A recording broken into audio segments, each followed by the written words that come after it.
Alrighty, greetings and salutations, everyone. My name is Andrew Kirchhoff, and welcome to our Sunday morning live stream for Week 12 of the 2025 fantasy football season. Over the course of the next 3 hours, we're talking all things fantasy football in regards to questions that you may have regarding your rosters. Again, over the course of a normal Sunday morning live stream, we talk about our rosters in the points of who are we sitting, who are we starting. Oftentimes, there may be a couple questions here or there in regards to potential pickups in terms of waiver wire because you are in need of a player, because there are some notable injuries to keep, account of. Now, in the case of the running back position, we have someone like number 11 here, Josh Jacobs. We will not know as to officially whether or not he is, going to be playing until probably an hour and a half from now.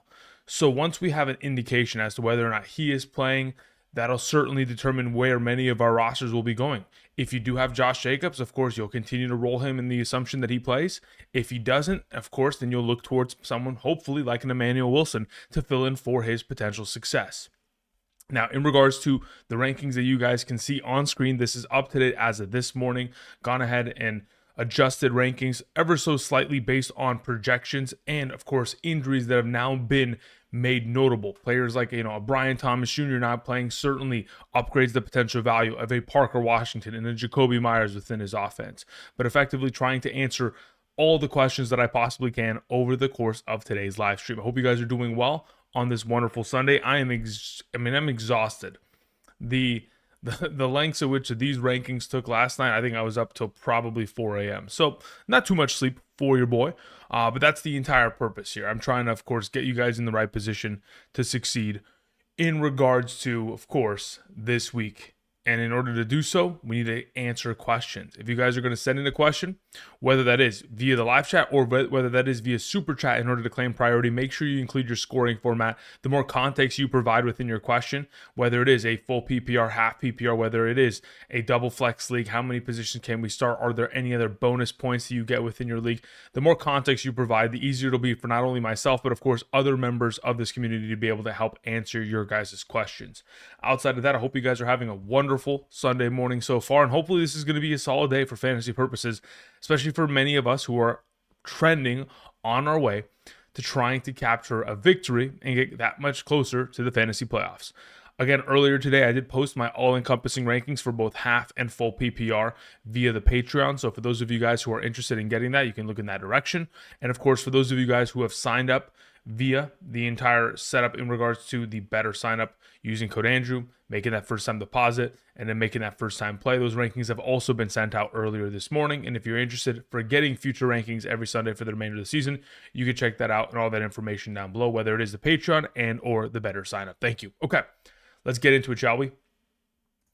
Let's begin. I'm going to throw the questions up on screen above this shoulder here. And once I do so, we will begin.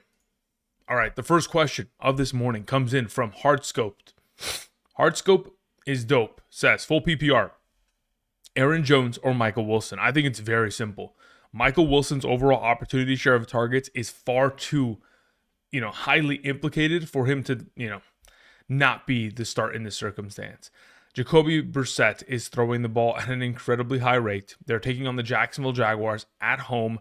No weather, controlled environment against the secondary that has been taken advantage of by many of quarterbacks. Outside of the Los Angeles Chargers, they have given up a ridiculous volume of touchdowns. I would assume that Jacoby Brissett will continue his streak of success. And of course, Trey McBride, Michael Wilson should both continue to follow as such. So Michael Wilson in a full PPR, coming off of last week of 15 receptions.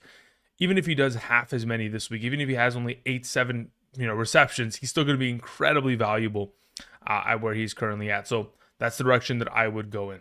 Thank you very much, Hardscope. Appreciate it. All right, we continue with the next question from GXKKFKF. Okay, listen, guys, recently, again, YouTube changed a little bit of their overall settings to where they've changed a lot of the names. Instead of it being like your display channel, like your channel name, it's now like a display tag. So because of that, a lot of the names have been changed, guys. So just keep that in mind. Full PPR. 2 RB, 2 flex. We have Tracy, Kamara, Hunt, Chase Brown, Bam Knight, Dobbs, Pearsall, Yoshivas. In a full PPR, just the pure volume of receptions that Chase Brown has been exposed to over the course of the last 2 weeks, I think, what is it? He's had himself 14 targets back in week 10 and then 8 targets last week. Just that sheer volume alone is far too much to pass up on the potential of that. So that is your RB1. In regards to my second highest ranked of that available group, let me look at my full PPR rankings here so I can adjust for it. Okay, so we have the next best player in regards to those options I have as Kareem Hunt. Again, in the absence of Isaiah Pacheco for another consecutive game, coming off of 3 consecutive weeks of 12 or more fantasy points, I would continue to lean in his direction with his opportunity for touchdowns. The fact that of course, Chiefs are favorites in this matchup. I would expect for Hunt to find the end zone and, of course, eclipse that double-digit fantasy point marker. While Kamara is a little bit hobbled still, even coming off of the bye week, the fact that he is still limited in all 3 of his practice participations keeps me a little bit concerned regarding his potential. And, of course, Tyrone Tracy gets himself a pretty good overall opportunity share taken from him by Devin Singletary's overall efforts on a weekly basis. So for me, Kareem Hunt and Chase Brown will be my number 1 and 2 there. And then if I'm looking for flex options, I mean, genuinely, I probably position myself to play a Kamara as one of my flex and then look towards perhaps Pearsall. Let me see where I have Pearsall comparatively to Tracy right now.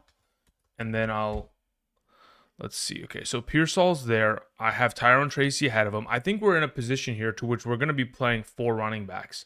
I think these are your 4 best players, and I think this is probably the way which, if it's my roster, I'm going to go in this direction based on my projections. So I'll play Hunt, Chase Brown, Kamara, and Tracy. Those are the 4 that I'd go with as of this week. Thank you very much. Bald God, what's up, brother? How's it going? Full PPR. It says I need 2 running backs and a flex. We have Warren, Henderson, Hall, Etienne, Javonte Williams. Peace. Thank you very much. I appreciate it. So the fact of the matter is, whether or not we do have Ramondre Stevenson playing, Henderson has to play against the Cincinnati Bengals. He's had too much opportunity of late. Of course, we have seen Stevenson miss the last couple weeks with a toe injury. If that is going to continue to potentially limit his touches, Henderson with a full workload share against this Bengals defense should guarantee himself top 5 RB potential within the matchup. So he's an auto start. Alongside of him, again, I think there is a conversation in regards to, I'm not too interested in playing Breece Hall because of the offense, because of the negative game script, because of the lack of rushing opportunity he may be exposed to. So it's between an ETN, Javonte, and Warren mix for your final 2 spots, to which as of right now, I'd probably continue to roll with Javonte in this circumstance because I think his touchdown upside is probably the strongest of the bunch. And then it just becomes a matter of, do we want to go with Jalen Warren or ETN? I have them in a full PPR ranked back-to-back. ETN 14, Jalen Warren 15. ETN got cleared from the injury report, so the shoulder injury that, of course, has kept him out of practice with a non-contact injury that I mentioned on Friday in regards to our hidden gems and the potential of Bashal Tutin, who I've moved up significantly within my rankings now that he has also cleared the injury overall report. I do think that there is a conversation as to going one way over the other. I think the overall contribution and distribution and kind of deployment of Gainwell last week makes me a little bit worried about Warren comparatively. I think both Warren and ETN have great matchups. Genuinely, the fact that the Chicago Bears have all 3 of their starting linebackers out this week, all 3 of their primary leading tacklers on this team are not going to be playing. I think the run game of the Pittsburgh Steelers is going to be very much so implicated for success. But if it's my team based on projection, ever so slightly, I go Hendo, I go Javonte as my number 2, I go ETN as my 3. If you wanted to play Warren over ETN, that's perfectly fine, but that's the way in which I currently am going to deploy them. Thank you. Nathan Salazar, 6032, says, full PPR trade Javonte Williams for Henderson. I think it's purely going to be a matter of like, okay, I do believe rest of season, in terms of the schedule at which we're going to see the New England Patriots, it's really advantageous position, and I would be willing to take the risk and buy in on Henderson. I understand that there's always the looming potential threat at which anytime you have Stevenson in the mix, you could come in and start vulturing touchdowns, but I don't think that they're going to favor him rest of season in this regard.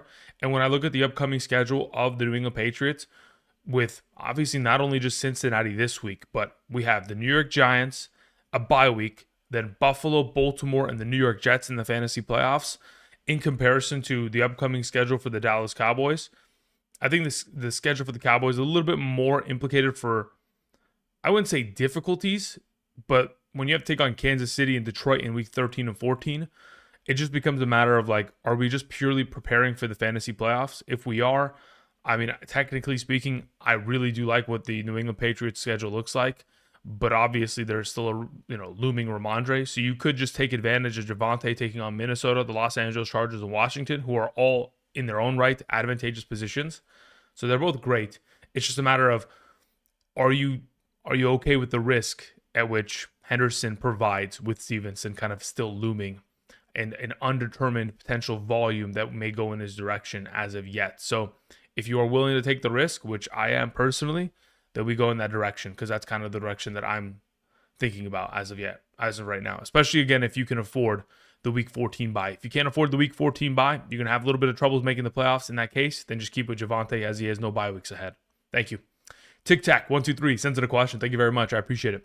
Says, why is Dortch tier 12 full PPR? Yeah, look, so over the course of this week, it's kind of been a little bit of a tricky situation with Dortch, because his overall opportunity last week, yes, it led to 6 targets, 6 receptions, 66 yards, and a touchdown. But ultimately, when you only have 6 targets in a game in which your quarterback throws the ball 57 times, is a little bit worrisome in my mind. I think the overall opportunity share, in terms of just pure target share in general, I mean, 6 divided by 57 is a 10.5% target share. So if that number was to theoretically continue and they only throw the ball 42 times this week, that's 4.2 targets. So that's my concern, is like, is there going to be a lack of overall opportunity? And subsequently, with that lack of opportunity, will it lead to a lesser potential fantasy upside, which technically speaking, if I'm only projecting X amount of targets, there's only so much production he can find with it, unless there is a play in which they make the variable of a singular target that much more valuable, because yards after the catch, a touchdown, etc. So in the case of why I've moved him in that circumstance, that is just the generalized kind of thoughts on that matter. I do think, again, in the event in which he gets himself a greater target share than what was distributed last week, sure, potentially could be of more value, but I think, this will be a little bit more of a balanced approach in terms of their offense. I don't think they'll get blown out as quickly as they were last week against the 49ers, which, again, the first play of the game of last week's game was a kickoff return down to the 1-yard line. And then, of course, a touchdown immediately by McCaffrey. So ultimately, they were playing from behind from the get-go. I don't think that'll occur once again. Therefore, I'm leaning in the direction of Dortch being a little bit less viable than we would maybe anticipate. It says, why is Theo Johnson / Barner ahead? Yeah, I mean, it's just purely a matter of projection points. I do really think that the overall volume of target opportunity is actually in favor of those two threats. And then additionally on top of it, when we're talking about the tight end position in general, and specifically their overall kind of targets within the red zone, again, whenever you look at targets as a whole and you're projecting them out, there's also different targets that have different value points, right? A target within the end zone, like an end zone target, is significantly more valuable because the fantasy points that can be attributed from that target have an upwards of 6-point additional bonus to it, right? Just off of purely the touchdown upside. So when I'm kind of structuring projections, that's also taken into account, which guys like Theo Johnson and AJ Barner certainly have a lot more contributions within that realm of the field comparatively like to a Greg Dortch, who has very rarely been utilized within that capacity. Obviously, last week got himself some utilization to find the end zone, but ultimately Theo Johnson and Barner still more valuable throughout that range. Thank you. Hopefully that makes sense in terms of kind of the projection and how it's kind of structured out. All right, G-Me Machine sends it a question, says half PPR. Aaron Jones, Sean Tucker, Bayshaw Tootin. Yeah, look, as of right now, the three of them, if I'm picking two, they are so closely ranked in a half PPR scoring format, to which I have like Aaron Jones 19, Sean Tucker 20, Bayshaw 23. But I do prefer both Aaron Jones and Sean Tucker in this circumstance, as they will both be the starting RB of their backfield. And just purely off of that alone and the volume of opportunity they should be exposed to, purely being the RB1, based on projections, they are the preferred of the two. And of course, have been finding far more consistent success of late, specifically in the last 3 weeks here. Sean Tucker, Aaron Jones finding many of opportunities, not only touchdowns, but of course touches in general. Thank you. All right, let's see here. Blazing 540 sends it a question. Says, Superflex, pick one, Flacco, Lawrence, Jay Williams, Judkins, S. Tucker, okay. Okay, so first and foremost, I think it depends on a couple factors here. In regards to the Superflex format, if you're playing in like Jay Williams is Jameson Williams or Javonte Williams, that would be my starter. So as long as it's one of those two Jay Williams, those are the only two Jay Williams I can think of, Jameson and or Javonte, either of those two probably get the start in this circumstance, especially if it's Jameson Williams and we're talking about a full PPR format. So as of right now, that's kind of the direction that I'm leaning towards. Says, thanks, name change from, this is Oni, okay. Oni, now I look at it and I think, okay, yeah, that is your logo that I'm typically used to. But in regards to the question, yeah, Jay Williams probably takes the cake in this circumstance over a Flacco or a Lawrence in a 4-point per passing touchdown league, and it's a full PPR. And then as for your next question, says, also, should I drop Tracy for Chris Rodriguez? Thanks. I mean, in terms of the overall kind of contributions that we'll see from Tracy rest of season, with or without Dart, I think Tracy is the more valuable back because I still look at that Washington backfield and perceive it a little bit more of a committee situation, even though Chris Rodriguez will continue for the remainder of the year to kind of get the first crack at it, as he has kind of really earned back the starting role of late and scored a lot of touchdowns effectively as well. But between the two, I would still prefer to keep Tyrone Tracy on roster in comparison. Thank you. All right, Sean Howard, 6111, says, in a full PPR, Tucker, Aaron Jones, or Tootin in the flex? Yeah, that's a great question. It's funny how you and G-Machine had the exact same question in mind. Obviously, this was a half PPR, but in regards to the kind of adjusted potential of this question, Bashaw Tootin's overall receiving utilization is significantly lower than the alternative options. So his overall contribution in terms of projection has dipped comparatively. He goes down in the rankings, and the likes of someone like Aaron Jones is the preferred of the group. Regardless of which way the script goes, whichever, whether they are, of course, up or down in the game, he is clearing away the primary number one there. So Aaron Jones would be the preferred number one, Tucker would be 2, and Tootin would be 3 in this circumstance. Sean, thank you. Alrighty, continuing on, we had a question that came in from Mark Merchant. Mark, thank you very much. I appreciate it. So Mark says, in a half PPR, I need to find a flex if Jacobs can't go. Okay, let's see what you have here. Says, I have quarterback Lamar Jackson, wide receiver Zay Flowers, wide receiver Michael Wilson, running back Christian McCaffrey, Woody Marks. We have Kittle, we have Jacobs, Kelsey, Metcalf, and Gainwell. Okay, so obviously we know that Jaylen Warren's going to play. So I think Gainwell's overall utilization, again, a lot of the overall contributions in which he was given last week were receiving kind of bumps that really did get him his fantasy points. A lot of the early runs in that game, 1 to 2 yards maximum. Very little contributions on the ground to be able to continue to vie for work in that overall workload. So Gainwell's not as viable, I think. Again, the fluctuation of his target opportunities is very much so script dependent. And additionally, on top of that, kind of just the overall factor of how, in fact, are we going to get the ball out of Aaron Rodgers' hands to protect himself. So that is kind of the sketchiest form of a play. I'd probably position myself to play Kelsey in the event in which Jacobs doesn't play. If you do have the opportunity of picking up an Emmanuel Wilson and it is still available in your league, I would feel as comfortable as to, in the event in which Jacobs was not to play, I would be comfortable going with Emmanuel Wilson there over the alternatives. But if that has effectively already been picked up in your league, I do believe that Travis Kelsey is the next best play, taking on the Indianapolis Colts defense. That, again, has been an advantageous matchup for tight ends this season, of course, since week 5. Thank you. If I'm not mistaken, in a half PPR, they're allowing nearly 16 fantasy points per game to opposing tight ends in terms of receiving statistics alone. So Kelsey should be a great play as of late, specifically since Rashee Rice has taken over. He's averaging 14 plus fantasy points per game in a half PPR. Thank you. Cinco sends it a question. Says, in a full PPR, flex 1, Romeo Doubs, Alec Pierce, Ramondre Stevenson, Emmanuel Wilson. Okay, so we have a contingency situation here.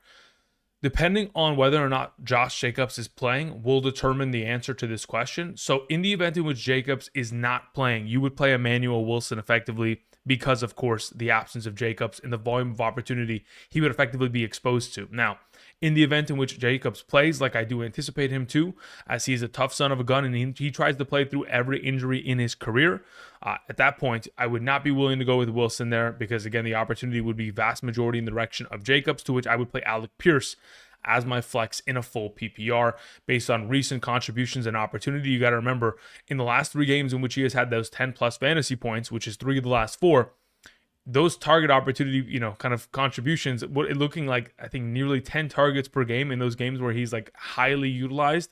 So if that's another one of these contests here, expect for Alec Pierce to get himself another big week ahead. Thank you.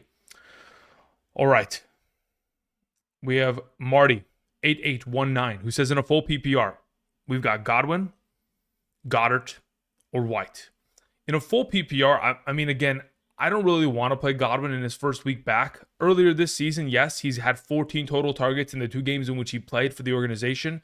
10 targets in the first week back against the Eagles, and then, of course, 4 targets in the week after against the Seattle Seahawks. Again, a little bit of a fluctuating kind of contribution there, but wasn't really effective either in those opportunities. So as a whole, between this group of players, I genuinely would prioritize playing Goddard in this circumstance because Sean Tucker is going to continue to be the RB1 in that backfield for Tampa Bay. And even though in a full PPR, Rachaad White is very much so capable of getting his 8 to 10 points this week, in the event in which all those receiving utilizations continue to go in his direction, which they have been very much so consistent, he's a safe 8 to 10, but I think what Goddard can provide is a little bit more potential for upside while also having just as high of a potential, kind of floor, but a significantly higher ceiling. And then as for your next question, Jameson Williams or Genti, I truly do prefer Jameson Williams. Again, like I've mentioned before, earlier this week when we talked about the overall contributions of opportunity in the absence of Laporta, in the last 2 games in which Jameson Williams in his career over the course of the last 2 seasons has played in the absence of Laporta, he has scored 17 plus fantasy points in both games. That's in a half PPR. In the case of you're playing in a full PPR, I think the overall baseline floor which JMO is going to be at, the recent contributions post bye week in terms of his direction, and additionally on top of it, the overall offensive play calling, now that it's Dan Campbell, continues to highlight JMO. So I'll go in that direction. Thank you, Marty. All right. I know this is North Carolina Nurse. I know that. I can tell by the name. By the picture, but obviously the name has changed. Grable sends in a question. Says Tyler Warren or Kelsey full PPR. As of right now, I honestly could lean in either direction, but I will continue to go with Kelsey there. I think in both circumstances, it is an advantageous positional matchup, but I do prefer the overall kind of position at which Kelsey is at as the number 2 receiving option of his offense in comparison to where Tyler Warren could very easily wake up any given week and be the number 4 wide receiver option of his offense, right? After Pittman, Pierce, and Downs, or of course at the mercy of whether or not that run game is at an incredibly effective rate, could end up diminishing his overall contribution. So between the 2 of them, based on overall opportunity share, based on the matchup, Kelsey is my preferred between the 2. But in the event in which you can start both, one at tight end and one in the flex, that's also very much so viable considering they're both very, very potent plays this week. Thank you. Jared sends in a question. Jared, thank you. Says Hall or Brown, half PPR, considering New England's defense. Okay, so here's the thing. Chase Brown's overall contributions, a lot of the workload that we should anticipate should revolve around just receiving, just receptions in general. Just like I mentioned earlier, just the volume of sheer targets he has seen in just the last 2 games here.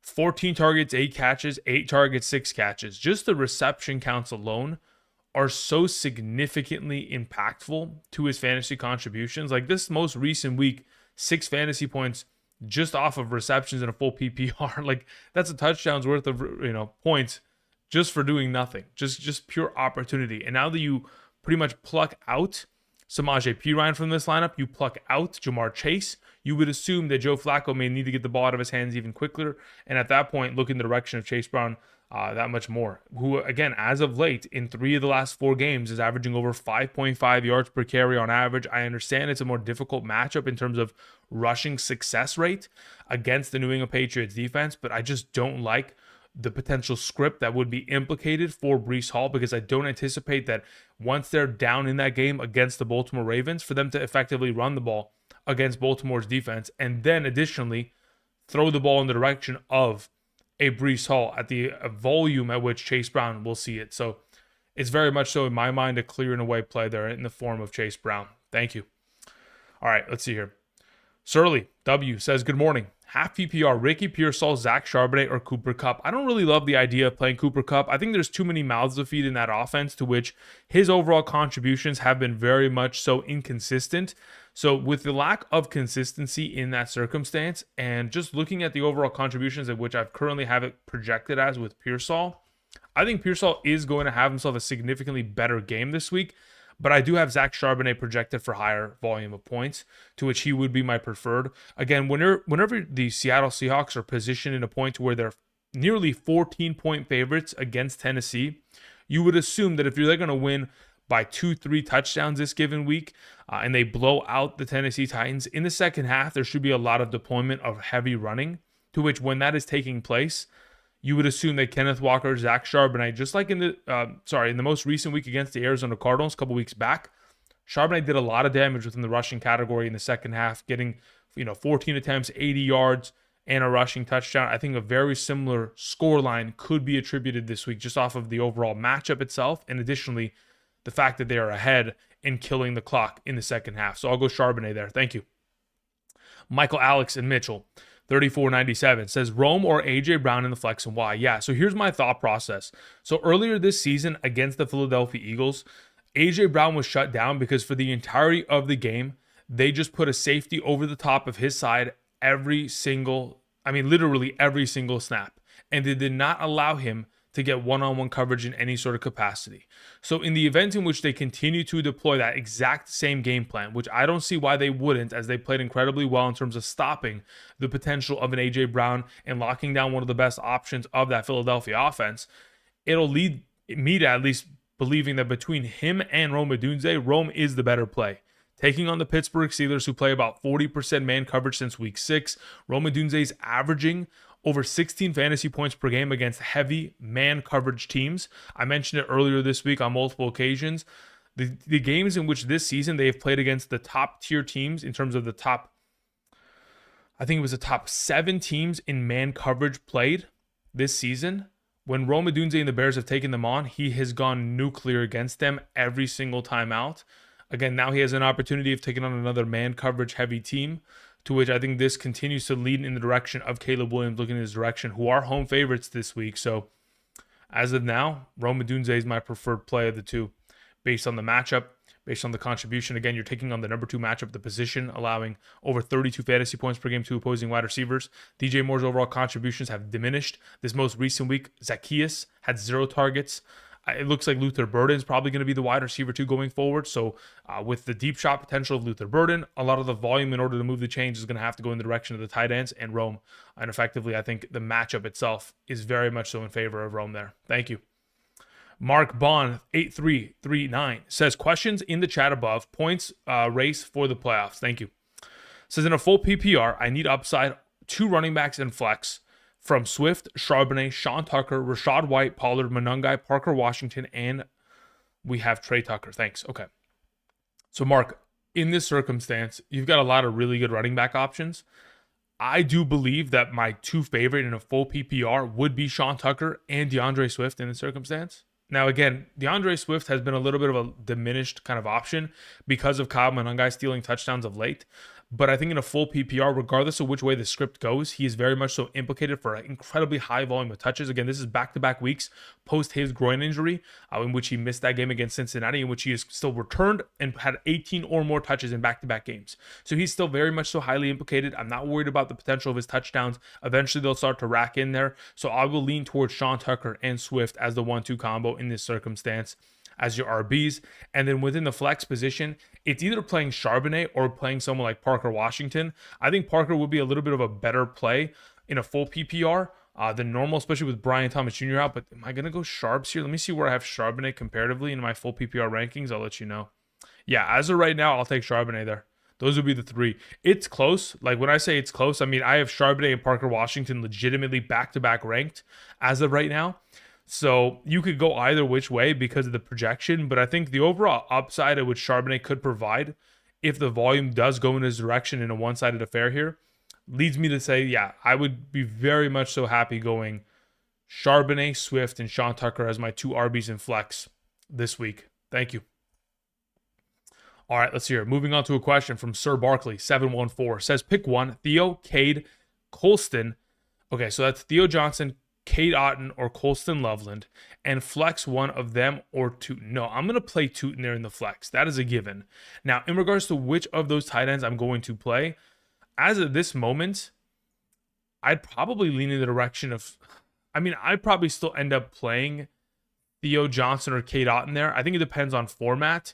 Ultimately, I'm thinking to myself, in the event in which it's a full PPR, I probably just play Cade Otton. If it's a half PPR, I probably just go Theo Johnson, just off of Theo Johnson's touchdown regularity comparatively to Otton's reception count being incredibly high.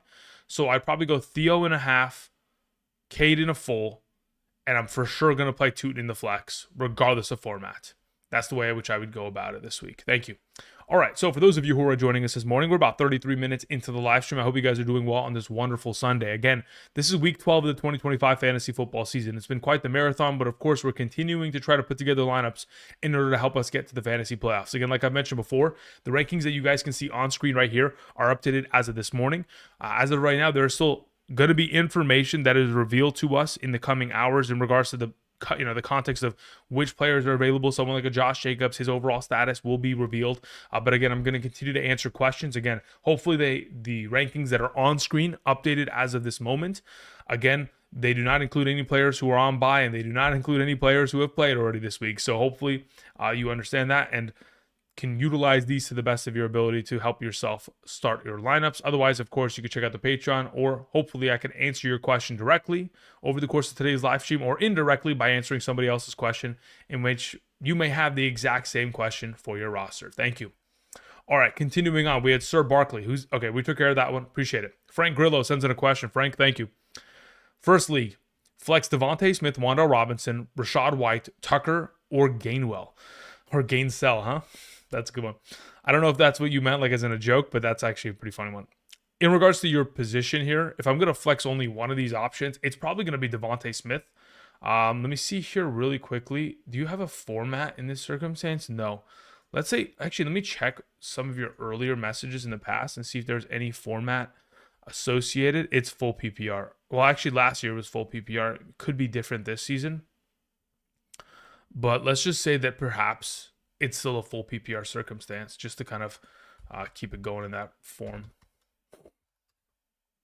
Yeah, as of right now, of your available options, Devontae Smith is my highest ranked. So if I'm flexing one in that first league, it's Devontae Smith. The next best option I would then say is most likely going to be a Wan'Dale Robinson. Again, 9 targets last week, a better weather condition this week, a negative game script this week. So both of those are fantastic plays, but I would prefer Devontae Smith, especially going into the matchup against the Cowboys. Now, in regards to this next question, second league, pick 2 for the flex. Devontae Adams, Alvin Kamara, Wan'Dale Robinson, Zach Charbonnet, Tyron Tracy, and Tucker.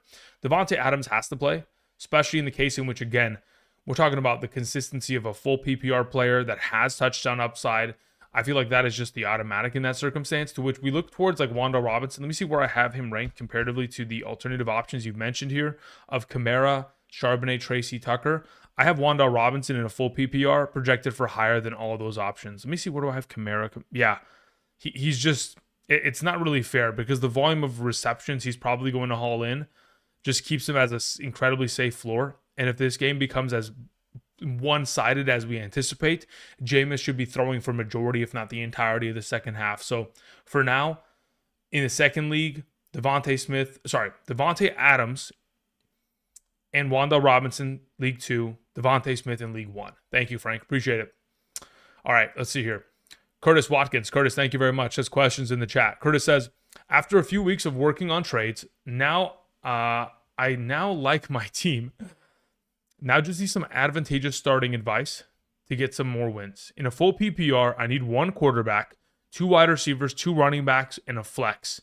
My quarterback options are Lamar Jackson, Jacoby Brissett. Got to play Lamar every time you have an opportunity of doing so. You should. He has an incredibly high ceiling, and they're taking on the Jets, in which they're 2.5 or what? They're 2 touchdown favorites. I'd assume that Lamar Jackson's singular week, this most recent game in which he had 0 passing touchdowns, which again is the first time that he has had 0 passing touchdowns in a game in which he has been fully healthy. I think it's the first time since like week 5 of 2023. A very rare instance. I'd still go Lamar there. He's my number 1 quarterback of the remaining. Now, in regards to your potential of starting 2 running backs, you have Javonte Williams. Actually, wide receivers, you have Jameson Williams, A.J. Brown. You have Zay Flowers, Jacoby Myers. Yeah, as of right now, the 2 best options are technically Jameson Williams and A.J. Brown there. So that's the 2 that I would roll with. RB potential, you have Derrick Henry, who should start. And you have Rico Dowdle, who I believe should also start alongside of him. So then at that point, it becomes purely just a matter of who am I playing in the flex, to which if in fact Josh Jacobs is available, I'm going to play him in my flex. Otherwise, it becomes a matter of in a full PPR, I want to see where I have Flowers compared to like a Jaylen Warren. As of right now, between the 2 of them, I would go Jaylen Warren there. So Jaylen Warren, in the event in which Josh Jacobs is not available, I would play him in the flex. So again, Lamar, J-Mo, A.J. Brown, Derrick Henry, Rico Dowdle, Jacobs in the flex. Otherwise, pivot to Jaylen Warren in the event in which he's inactive. Thank you.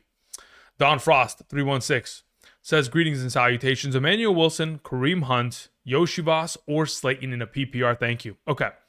Of these available options, I believe I have Kareem Hunt ranked the highest, primarily because of the overall contributions of late and the expectation of him to continue to find the end zone. Yeah, as of this moment, the only reason I wouldn't start Kareem Hunt is in the event in which Josh Jacobs is out and I can play Emmanuel Wilson as the clear and away RB1 of the Packers today against Minnesota. So outside of that scenario, I am going to be leaning in the direction of playing Kareem Hunt coming off of 3 consecutive weeks of 10 plus fantasy points, another consecutive game with no Pacheco.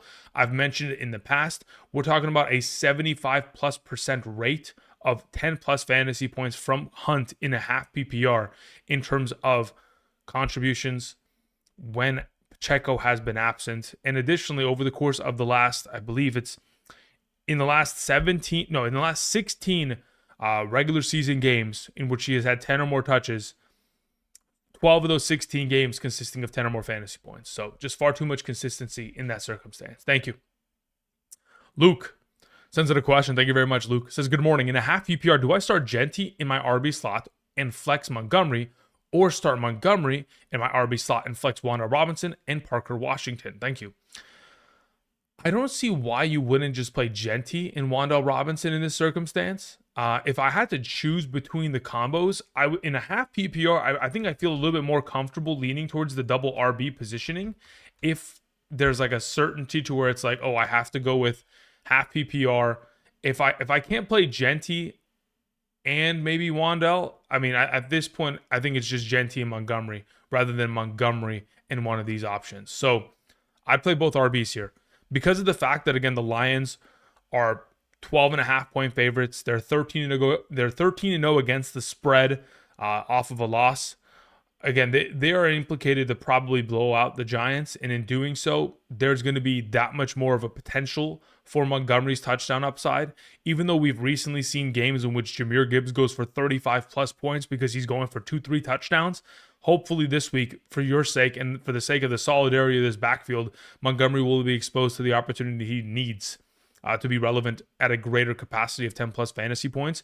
But even if he's not, I think the volume of rushing we'll see in the second half from this offense will suffice in terms of allowing him to be more valuable than these alternatives potentially in a half PPR. So yeah, Montgomery and Genty would be the combo there. Luke, thank you.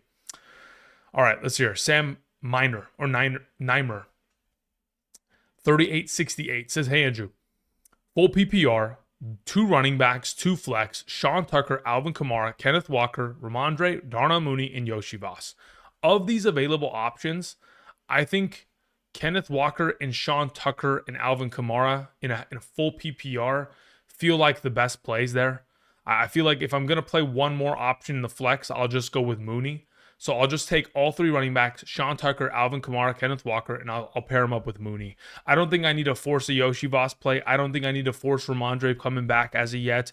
I think the alternative options that you currently have are just so much, just more, not only safe, but also have incredible potential for upside, to which I think that is the correct decision as of this week. So I'll take Sean Tucker, Alvin Kamara, Kenneth Walker, and Mooney there. Sam, thank you. No Love Matt says, in a full PPR, Bam Knight or Sharps. In a full PPR, let me see where I have them structured. Yeah, right now they're back-to-back, and I have Sharps ahead of them. Yeah, based on the overall contribution of receiving opportunity, especially of late in this most recent game, even though Bam Knight did see himself 4 receptions, the volume of overall targets did prioritize in the direction of Michael Carter, to which I would anticipate it to continue this week. So if that receiving utilization is kind of diminished because of the lack of passing touch, opportunities and potential touches in that circumstance, I think just becomes a matter of like who's going to be a little bit more likely of that touchdown, which I do think that Bam Knight certainly is capable, but I think Charbonnet, a little bit of a safer floor in that circumstance. We know he's a vulture. They're going to give him those opportunities. If he falls into the end zone, easily breaks 10 fantasy points, I think he's just a safer play and also has just as much potential for beyond that ceiling. Thank you, Matt. Alex Songrass, what's up, my man? Says in a non-PPR, we have JJ or Tetherall McMillan. I'd take Tetherall McMillan and start him, genuinely. I think JJ's overall contributions, based on JJ McCarthy's lack of accuracy, is certainly something that has worried me over the course of the weeks here of late. Again, I mentioned it earlier this week in regards to my top 36 wide receiver rankings. The overall contributions, certainly in terms of opportunity, 9+ targets, is relatively solid in terms of the potential of someone like Justin Jefferson. But when he is of late ranked as, genuinely, coming off of weeks where last week he was the wide receiver 27, the week before the wide receiver 44, the week before wide receiver 18, the week before that was wide receiver 26. Like of late, hasn't been given enough opportunity share or quality opportunity share to be anything more than kind of a middle of the pack wide receiver 2. So for now, considering Tetherall McMillan got such a huge bump of production, has gotten an expanded role within the slot receiving potential of that offense. As we know, Bryce Young prioritizes his slot receiving options and Thielen in the past. And additionally, they're taking on the number 1 wide receiver matchup at the position, the 49ers secondary, who again, because of the lack of a pass rush that is being generated from the 49ers defense as a whole, it does provide opposing quarterbacks the ability to just sit in the pocket and genuinely just cause mayhem. Thus far this season, the San Francisco 49ers have generated the least amount of percentage pressure against opposing quarterbacks. Just to put it into perspective, they've generated pressure 13.1% of the time. It is significantly lower than a lot of teams in the league. Like the average in the league is over 20%. They're at 13.1%. The max in the league is the Minnesota Vikings in terms of 29.7% pressure. They're at 13.1, less than half. So just kind of gives you perspective as to how much time Bryce Young may have and be able to, of course, dice up that defense effectively.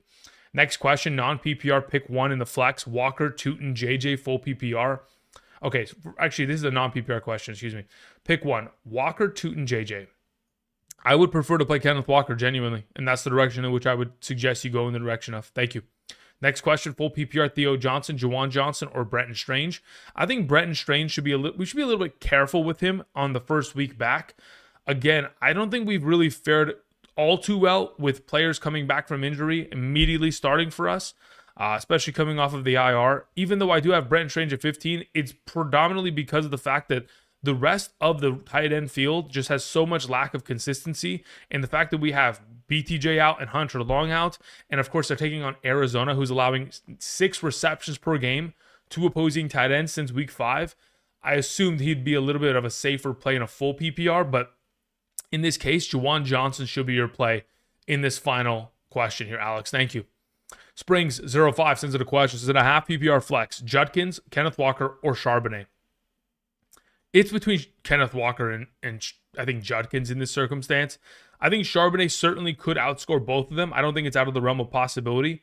But based on the overall offense, I don't know what this Shadur Sanders Browns offense is going to potentially consist of. Again, it's very much so a undetermined situation to which, like, how effective can they be? Will they be in a positive or negative game script? How much are they going to run the ball? How much are they going to allow Shadur Sanders to kind of get an expansion within this offense within the passing game? To which I do prefer the potential of someone like Kenneth Walker comparatively to the group. So I'll roll with Kenneth there. Kenneth is banged up. I think that's a little bit of a, how do I explain this? I think that doesn't really encapsulate the whole situation with Kenneth Walker. technically speaking, they've had to include him on the injury report because it's a matter of the legality of the National Football League and the rules in which they abide by, to which they've had to designate his overall kind of situation. He's dealing with a glute injury, and he came out and said that he's going to be perfectly fine and there's no worry in regards to it. So I'm going to take his word on the matter. I personally would lean in the direction of Kenneth Walker. I think they were just being cautious with him this week, as they pretty much were keeping him out to rest him. And then he got his limited participation Friday, and he should be at a full go as of today based on everything that I've read. Thank you. Okay, let's see here. Aaron Rodgers won't play. That was kind of my expectation, but obviously definitely does kind of make an impact going into tonight, or excuse me, going into today's game.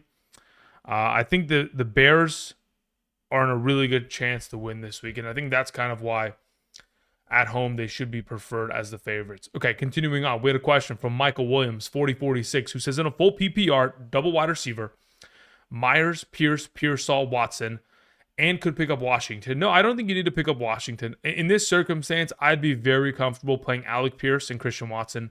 Those would be the two that I prefer going into today. Says, could you give me some justification on the choice? Watson and Pearsall scare me. Need a solid floor over a high ceiling. Yeah, listen, I think in all four of these situations, all five actually, all five wide receivers you've mentioned, I think there is a lot of technical, there's risk in all of it.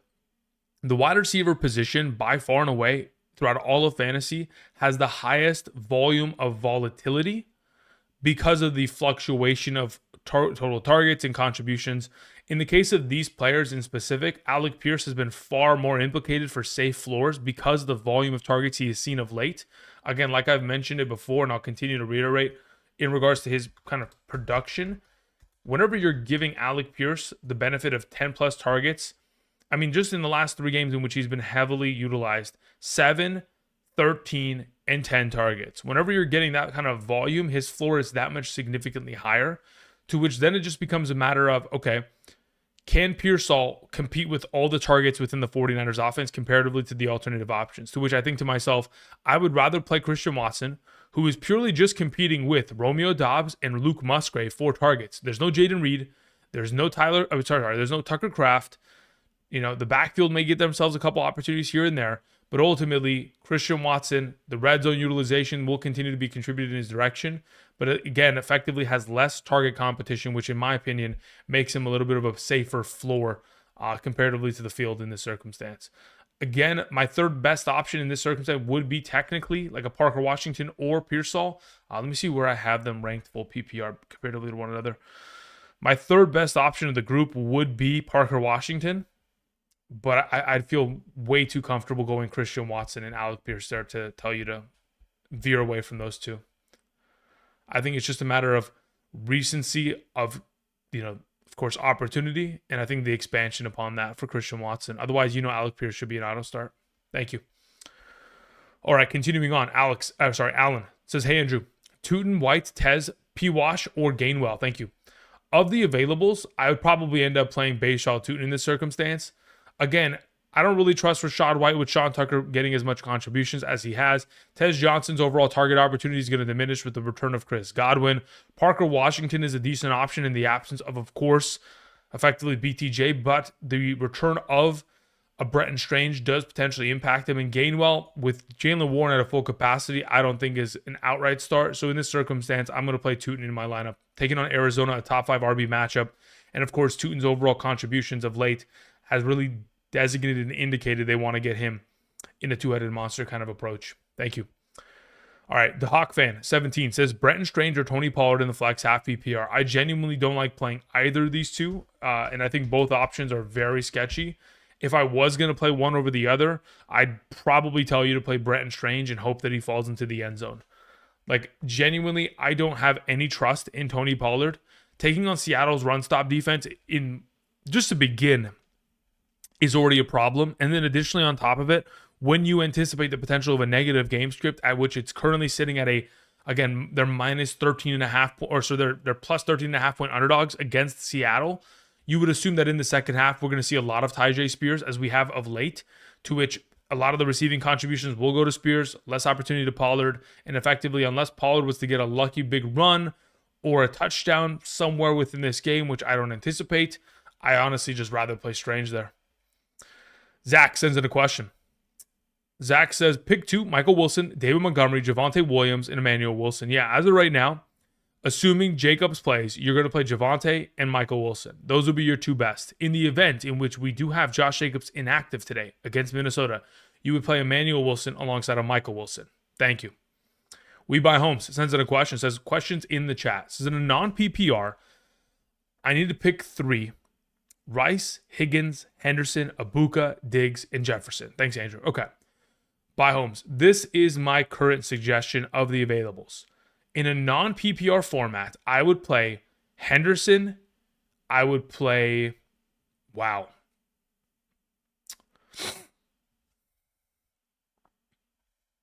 I'm considering it to be... How much more would I prioritize a Rashee Rice or a... I think even in a standard, I have to prioritize it. If it's me, I'll just play Henderson, Abuka, and Rice. Those would be the 3 that I prefer there. We Buy Homes. Thank you. All right. Continuing on. Let me scroll back up here. There's a couple more questions sent in here. All right. Casey sends it a question. Is it a full PPR, Mooney or Charbonnet? I believe I have Mooney ranked higher. Let me just confirm that to be the case, and then we'll continue here in this regard. As of right now, yes, in a full PPR, I would prefer to play Darnell Mooney. Again, we talked about it on Friday in regards to hidden gems. Darnell Mooney, in 10 of the last 12 games, when we've talked about Kirk Cousins being at a full expansion of playing 100% of the offensive snaps and not getting pulled early for a Michael Penix in 2024, in 10 of the last 12 games, they have been incredibly successful together. So there's already a built-in rapport. I understand earlier this year, the combination of the two in the absence of London against Miami led to 4 targets, 1 catch, and 11 yards, and was a very underwhelming week. I do anticipate a lot more potential for success this week in the form of Mooney. And in a full PPR, there is just a very safe floor of production there, in which on the opposite side of this coin, you would need Charbonnet to guarantee to score a touchdown, while Mooney, even in the absence of a touchdown, should be in a far more better... he should be in a far safer position to eclipse 10 fantasy points in comparison to a Sharps, to which if Mooney finds himself in the end zone, it's not going to even be close between the two. Says, I'm already starting Walker. Oh, okay, wait. In that case, it changes everything. In the case in which you're starting Walker, I would actually, Casey, say that your best interest would be to play both Charbonnet and Walker. And the logic behind that is at that point, you're encapsulating the entire value of Seattle's backfield. So regardless of who ends up stealing the touchdowns, you have it outright taken. I understand that Mooney's got a lot of upside, but sheerly just off of the inconsistency of touchdown contributions within Seattle's backfield, I think it's too risky to split the two. I genuinely, if it was my roster, would play both Seattle running backs just to ensure, regardless of, let's say, worst case scenario, Charbonnet steals both rushing touchdowns today, at least you've been able to, attribute all the fantasy points from Seattle's backfield, which would be enough to justify it even over a play of Mooney. Thank you. Thank you for the context. 316 MIA says full PPR, pick 1. Downs, DK, Leggett. Well, look, I think all 3 are solid plays. Leggett has not done enough on a consistent enough basis for me to trust him outright. I think he could still be fool's gold, even against the number 1 wide receiver matchup. Chimere DK does get himself a little bit of a slight boost this week with Calvin Ridley and Alec Iomanner out. But I do think of the rest, of the bunch, I think Downs is the best play. Thus far this season in games in which, again, we have seen, if I'm not mistaken, in terms of this offense, the number 1 highest targeted option when Daniel Jones has been pressured in the pocket has been Downs. Again, this is a defense that is blitzing at an incredibly high rate for Kansas City. So I would anticipate, with that pressure being generated, Downs to be highly implicated for some target utilization today and to be the best option of the bunch. Thank you. Flotation says, you saw my team on Cord. I'm going to roll with Shuck. Yeah, that works. That, again, I think that is the correct approach in this circumstance. Shuck is good. Just roll with it. That's fine by me. I think there's always the conversation of like, oh, do we go Shuck? Do we go Jameis Winston? Genuinely, I think both are great plays. I think Shuck could very easily produce just like he did the most recent game prior to the bye week, in which he goes out there, throws for 200 yards, 70% pass completion percentage, 2 tutties, and easily slices up that Atlanta secondary that, again, has been giving up their fair share of points to opposing quarterbacks of late. Specifically, if we're talking about contributions from quarterbacks, we're talking about in terms of the last, just since week 4, they've allowed 1, 2, 3, 4, 5 of the last 7 games to opposing quarterbacks of 2 or more touchdowns. So, again, very much so in my mind, a solid play there with Chuck. Thank you. All right, moving on to D99, who says start 2 in a full PPR: Chase Brown, Aaron Jones, Jaylen Warren, and Sean Tucker. Of these available options, I think your foremost especially in a full PPR, your foremost starts should be Chase Brown, clear and away, considering his target opportunity. Again, like I mentioned, 22 targets in the last 2 weeks. And then Jaylen Warren would be the number 2 option, taking on a Chicago Bears defense that, again, does not have any of their starting linebackers. And, of course, you have Mason Rudolph at quarterback. I'm not saying Mason Rudolph is not functionable. He can certainly lead them to a victory. And additionally, on top of it, it just leads me to thinking they're going to run the ball that much more, or at least prioritize the running game, which Warren should be able to lead them in that category. Thank you. J Berg01 says, hi, Andrew. In a full PPR and 1 point per first down, pick 2, 1 running back and 1 flex between Genty, Judkins, AJ Brown. Okay, I need to go to my local, let's see here.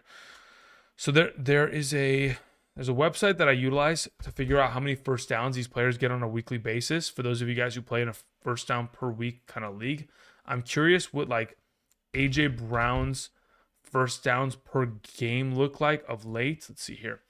So in terms of first downs for AJ Brown, in the most recent 5 games, 3, 3, 4, 0, and 2. Okay, so let's say, for example, on average was at 6, 10, 12. In 5 games, he's getting about 2.5 first downs per game on average. Okay, decent. You're getting about additional 2 points. Nothing crazy. In the case of these running backs in specific, someone like Genty, in the most recent, in terms of contributions, technically a running back will be a little bit more capable of getting first downs on the ground through the air. So like in the last 5 games, he's gotten 4 first downs through the air, and he's effectively gotten, let's see, where's the first downs in terms of the rushing category? And then he's gotten 4, 10, 12. So he's gotten about 15 first downs in the last 5 games, so about 3 per game. So again, not too significantly higher in this circumstance, to where if I look at the full PPR projections and just ever so slightly, let's say give Judkins that 1 point, or sorry, not Judkins. Yeah, let's say Judkins and Genty, a little bit of a 1 point edge in regards to this, first down functionality. As of the 2 options you've gone ahead and mentioned, as of right now, I would still, in terms of projections, including that, just like let's say Genty was implicated for 3, let's say everybody was implicated for at least 3 first downs today, base minimum. I would probably go with Genty and AJ Brown as my number 1 and 2 combo. Because of the lack of receiving utilization of Judkins, I think that kind of leans us in the direction of the alternatives because of the full PPR format. And the fact that you're starting Amon-Ra, Diggs, and Chase Brown as your alternative options, I think those are the right choices. So I'm just going to go Genty and AJ Brown here of your availables. Thank you, J Berg. Justin sends in a question, says Dobbs or Worthy in a full PPR, and why? I don't think we can justify playing Worthy ever. Just off of the overall utilization of him this season and the deployment of Worthy. I understand that, again, in any given week, he can make one singular play and be fantasy relevant. But just looking off the overall touches and the volume of kind of looks that he has been presented since the return of Rashee Rice, I don't think it's worth even the role in this circumstance. In comparison to Dobbs, who clear and away is the number 2 receiving option in this offense, again, when you have the potential of, he's even the number 1 maybe, right? So when you have Dobbs as the number 1 or Christian Watson as the number 1, 2, doesn't really make a difference. And you're going to be in a game against Minnesota where they're blitzing majority of the game. You have a hobbled potential Jacobs. Expect for Dobbs to be a little bit more target friendly, and additionally continue to contribute at a relatively high rate. Of late, he's been a top 30 wide receiver for like 4 of the last 6 games, in comparison to Worthy, who hasn't sniffed a top 40 wide receiver standing for quite a while here. Thank you. Moving on to Next Gen Financials, who says, full PPR, flex Bam or Yoshi Voss? That's a really good question. Let me see where I have Yoshi comparatively. IOC Voss, there it is. All right, so between him and Bam Knight, I have Bam Knight slightly ahead of him. Ever so slightly, but yes, I do have Bam Knight ahead. Again, that's just purely off of the potential of just touchdown upside. I know that Yoshivas could do it. I just don't want to. Okay, so this is what happens, guys. Even though I do come out and I do claim these players, yes, this is my hidden gem. There's a reason why they're hidden gems. Is because there is a likelihood or a higher likelihood in which they do not perform rather than they do perform. And even though there's some weeks in which these guys come out and they ball out, far more often than not, these hidden gems stay hidden. Even though Yoshivas does have the potential of, in the last 6 games in which T. Higgins has missed, so one of the top 2 Bengals receivers have missed over the course of the last 2 seasons, Yoshivas has scored 5 receiving touchdowns in those 6 games. That's great. And even though the New England Patriots have allowed 6 receiving touchdowns to opposing slot wide receivers in the last 5 games, even though that has been the case, technically Yoshi is still a little bit of a sketchier play comparatively to a Bam Knight because of the running back contributions of touches and the ease of red zone rushing comparatively to Yoshi. So for now, I'd lean in the direction of just going with Bam in that circumstance. I think both are great plays. The separation between the two are three ranks difference. Number 66 compared to number 69. And as for your next question, Brenton Strange or Loveland in a full PPR. Between the two of them, I have Strange at 15. I have Loveland at 17. Again, with Cole Kmet continuing to be contributed to within this offense at such a high rate, I think it just makes it to where Strange is the better play between the two. If you just want an easy 4 catches, 40 yards, I think both of them are going to do exactly just that. But I think there's just less competition for touches when we talk about the potential of someone like Strange. Okay, so as of 8 minutes ago, Josh Jacobs has effectively been ruled out. I'm sure many of you have been saying it in the live chat. Just wanted to catch up on these questions as we've gone ahead. So now that Josh Jacobs has been ruled out, I need to go and I need to change one of my lineups really quickly so that I can get Emmanuel Wilson in the mix real quick. One moment, please. Thank you. As I take care of that right now, I'm going to throw Emmanuel Wilson into the mix there, into that starting role. Okay, now what I need to do additionally is I need to change the rankings on screen. So give me a moment to accomplish that really quickly. Until then, let me see if I can look at one of these questions. We had Linton, who says, if Josh plays, which he's not going to now that it has effectively been notified. Who's this then? This is from Tom Pelissero of the NFL Network. Josh Jacobs ruled out with week 12 knee injury. Okay, so with that being said, the question is, do I play Dre or Emmanuel Wilson? Dre is in like DeAndre Swift. I would play Emmanuel Wilson ahead of him. And I'm going to go ahead and I'm going to update the rankings on screen in just a moment to be able to contribute to that and at least kind of give you guys a clarification as to which way I would go in regards to potentially playing Emmanuel Wilson in the absence of a Josh Jacobs effectively. Okay, so as of right now, I mean, it's pretty much kind of where I had him ranked earlier this week, guys. I don't know if you guys remember the Tuesday running back rankings video, but in that given video, I did have him pretty highly ranked, and I'm gonna go ahead and continue to just kind of live in that reality, which genuinely I'd probably just I'm just gonna position it like this. I would prefer it. Yeah, this is fine. Okay. So let me just go ahead. I'm going to open up Photoshop. Hopefully my entire computer doesn't explode and crash here. And I can go ahead and update these rankings. And then as we get to that, again, Linton, I would definitely play Emmanuel Wilson over DeAndre Swift in this circumstance. So let's go ahead and let's update these rankings at RB to remove Josh Jacobs out of the mix. And then I need to Alt-Tab that.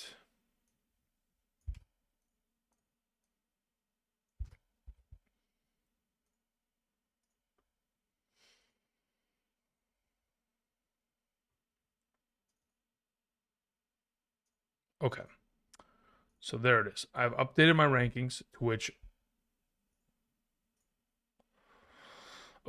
Josh Jacobs is no longer in the rankings on screen. So just to go ahead and update it really quickly, let me just go ahead. Let's do this.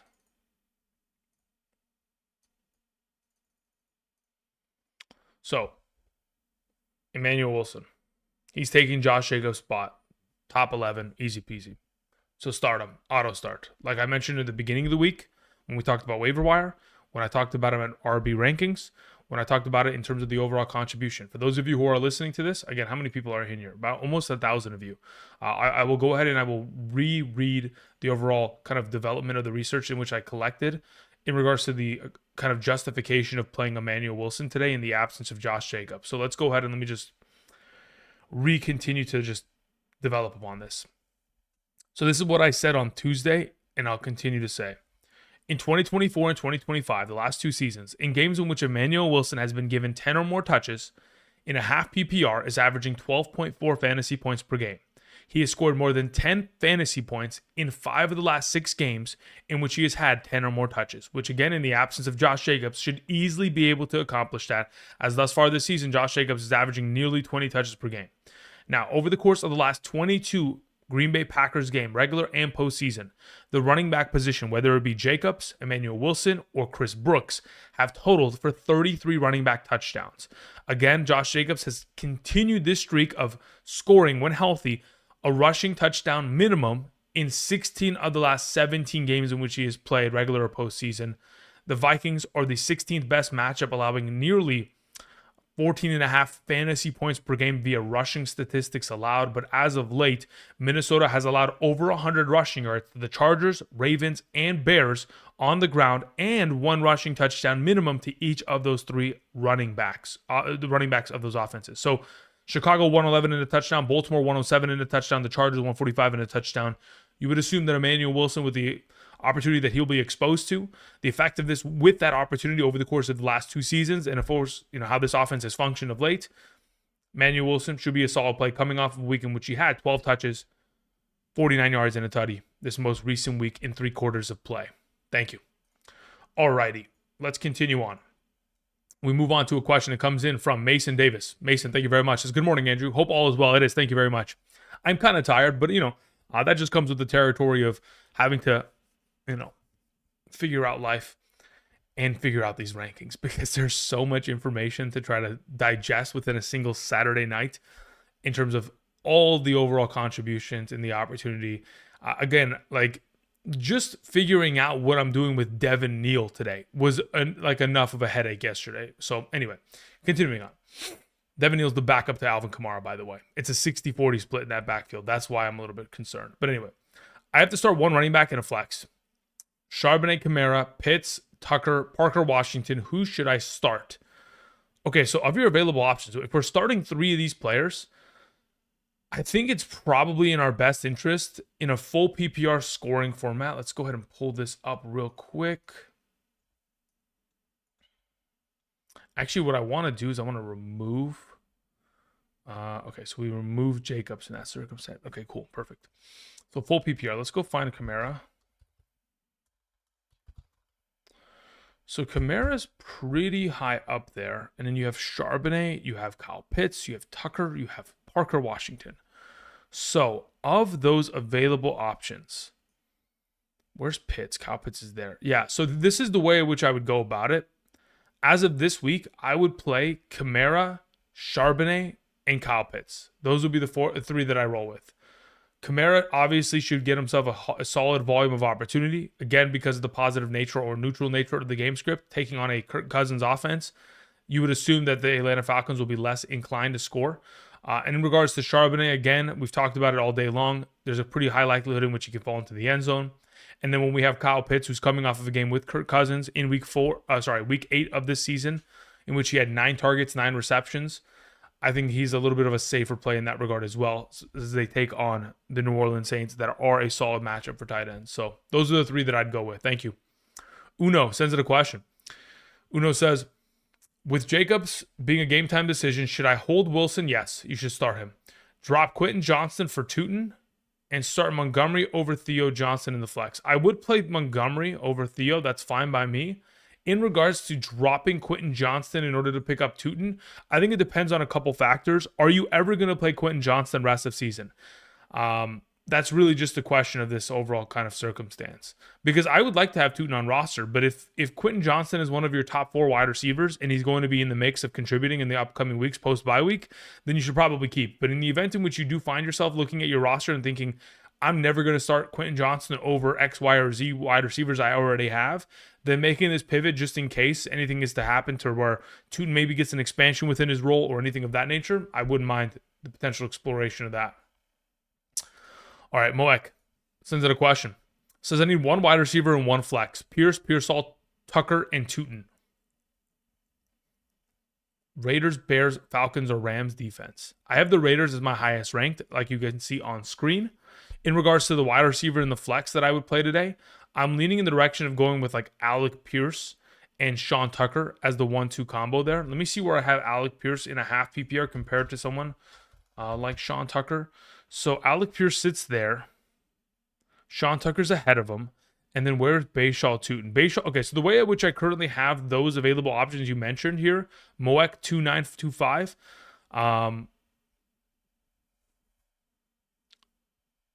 Pierce number 1, Tucker number 1, Pierce number 2, Tootin number 3, Pearsall number 4. That's the order in which I currently have it. Thank you. Steven Hairston sends it a question. Steven says, in a full PPR, should I start J-Mo or Kenneth Walker? I genuinely would rather play Jameson Williams. There's too much potential there. Says, in the flex, already have Adams and Ibuka as my wide receivers and Cook and Henderson as my RB spots. I'd play Jameson Williams. The recent contributions, the recent consistency, the matchup on hand, and the fact that, again, they're at home as two touchdown favorites, I think that is all the recipe I need to start someone like J-Mo. Thank you. TPD45 sends it a question. Says, it's Johnny Kilroy. Johnny, hope you're doing well, my man. Thoughts on a potential trade of Jaylen Warren for Travion Henderson? Yes, I would immediately make that trade. I'd rather have Travion Henderson rest of the season. Says, does Stevenson take too many snaps away? I think even if he does take away snaps, I think the organization will soon come to realize, and if they haven't yet already, that Travion Henderson is the future of this offense and is only going to make them that much more dynamic in terms of the running game. Again, when Stevenson was in this backfield, they weren't ripping off 50-yard touchdowns, right? What Travion Henderson provides, they already know. They drafted him in the second round and utilized that draft capital because they know what he's capable of. And now that he's been exposed to the contributions of which he's been given of late, I think it's pretty much already designated that he'll be the guy henceforth the rest of the season as their RB1. And even if there's a couple plays in which Stevenson comes in to spell Henderson, I don't think it's going to be an impact to where we're worrying about it comparatively to someone like Jaylen Warren for this trade. Thank you. Mike Shores, 9608, says, half PPR, I need a flex between Chase Brown and Michael Wilson. I believe in a half PPR, I will lean in the direction of the running back there. Let me just confirm this to be the case. Between the two of those options that you've mentioned, I have them closely ranked, but I do, in fact, have Chase Brown as the preferred option of the two in a half PPR. Thank you. Daniel Gonzalez sends it a question. Says, full PPR, pick one between Breece, DK, Sean Tucker, and Judkins. In a full PPR, let's see where I have Sean Tucker comparatively to the available options. There are RB. I do have Sean Tucker ahead of Judkins, and I do have him ahead of Breece Hall. As for DK Metcalf, with Mason Rudolph starting, so I had DK Metcalf as my number 45 and Sean Tucker as my number 47, under the assumption that Aaron Rodgers was starting. Now that we have Mason Rudolph there, I'd be willing to just pivot off of DK just outright there, considering how close their projection is, just to diminish him a little bit. Not to say that Mason Rudolph makes him an unstartable player, but just to the point to where I feel a little bit more comfortable rolling with Sean Tucker in this circumstance. So that's the direction I'd go in with. Daniel, thank you. Alan sends in a question. Says, good morning, Andrew. In a PPR, tight end, Loveland or Mason Taylor? As of right now, in a full PPR, I have Loveland and Mason Taylor back-to-back. They're both tier 10 tight ends, number 17 and 18 overall, projected between less than 1 point within one another. I think I just prefer Colston Loveland because I don't know what we're going to see out of Tyrod Taylor today as a starting quarterback of the Jets. Sure, Mason Taylor could get himself 5 catches, 50 yards, but I think Colston Loveland's probably very much so capable of a very similar contribution share, considering how great tight ends have been against Pittsburgh thus far this season. So I'll lean in the direction of Loveland for now. In the future, maybe Mason Taylor could get more love, but I don't love the matchup against Baltimore, who's been incredible against tight ends. Thank you. Sanfran21 says, what's up? Bam, Watson, or Slay in the flex? Interesting. I think it's probably just a position to where I'm going to play Christian Watson there. So I'm definitely going to play him over Darius Slayton coming off the hamstring. And for right now, yes, I do have Christian Watson ahead of Bam Knight, so I would suggest playing Christian Watson there. Thank you. It's true. 8722 says Sean Tucker or Judkins. I prefer Sean Tucker over Judkins by 2 spots, half or full PPR. And then Smith or J-Mo, I would prefer to play Jameson Williams there. Again, too much contributions of late for me not to play him. Thank you. CDL Airsoft in 9345 says, can you rank these wide receivers? I might need to start 2 of them, and I needed to win Pearsall, Mooney, and Watson. Okay. So of these available, the way in which I currently would rank them would be Watson number 1, Is it a full P? Actually, it's not a full PPR. I don't know if it's full PPR actually, but let's say it was. In the event in which you're playing in a full PPR, I would go Watson 1, Watson 1, Mooney 2, Pearsall 3. Half or full PPR doesn't matter. Watson is number 1, Mooney is 2, and Pearsall is 3. Thank you, CDL. All right. Their Alta says, Ladd and Sutton are on bye. Worthy is my wide receiver 1. Wide receiver 2 is Yoshibas, Shaheed, or Tillman. And should I keep Tracy in the flex? Tracy should be left in the flex. As for wide receiver starts, genuinely, I think I would rather play Yoshibas, Shaheed, and Tillman all ahead of Worthy. I might be crazy in saying this, but I think the overall kind of cornerback play of a Sauce Gardner plus Charvarius Ward, I believe Ward is back. Am I not wrong? Let me see here. Charvarius Ward return? Question mark. Charvarius Ward has returned to play. Yeah, activated from the injured reserve list. He returned to practice Wednesday. Cleared for practice. Okay, perfect. So, considering Charvarius Ward is healthy, you have Sauce Gardner back there. I don't really trust Worthy and his contributions of late. To which, genuinely, I would be willing to risk it and play either Shaheed or Tillman alongside of Yoshibas in this case. To which, when I look at my overall rankings right now, I would probably suggest going in the direction of playing Shaheed. Yeah, I'd play Shaheed and Yoshi there if it was my team. But if you're going to play Worthy at wide receiver 1, leave Yoshibas as wide receiver 2 and play Tracy in the flex. Thank you. Julian 0430 says, need 2 in a full PPR. We've got Tootin, Mooney, Gainwell, and Singletary. Of these available, I'm going to play Mooney and Tootin. Those are my 2 highest ranked in a full PPR as of this week. Thank you. JC51 says, why Kamara over Tucker? Tucker higher ceiling question mark? I think it's just purely a matter of a couple of factors here. I think going into the given week, there is still going to be a pretty good semblance of opportunity in the direction of Rachaad White.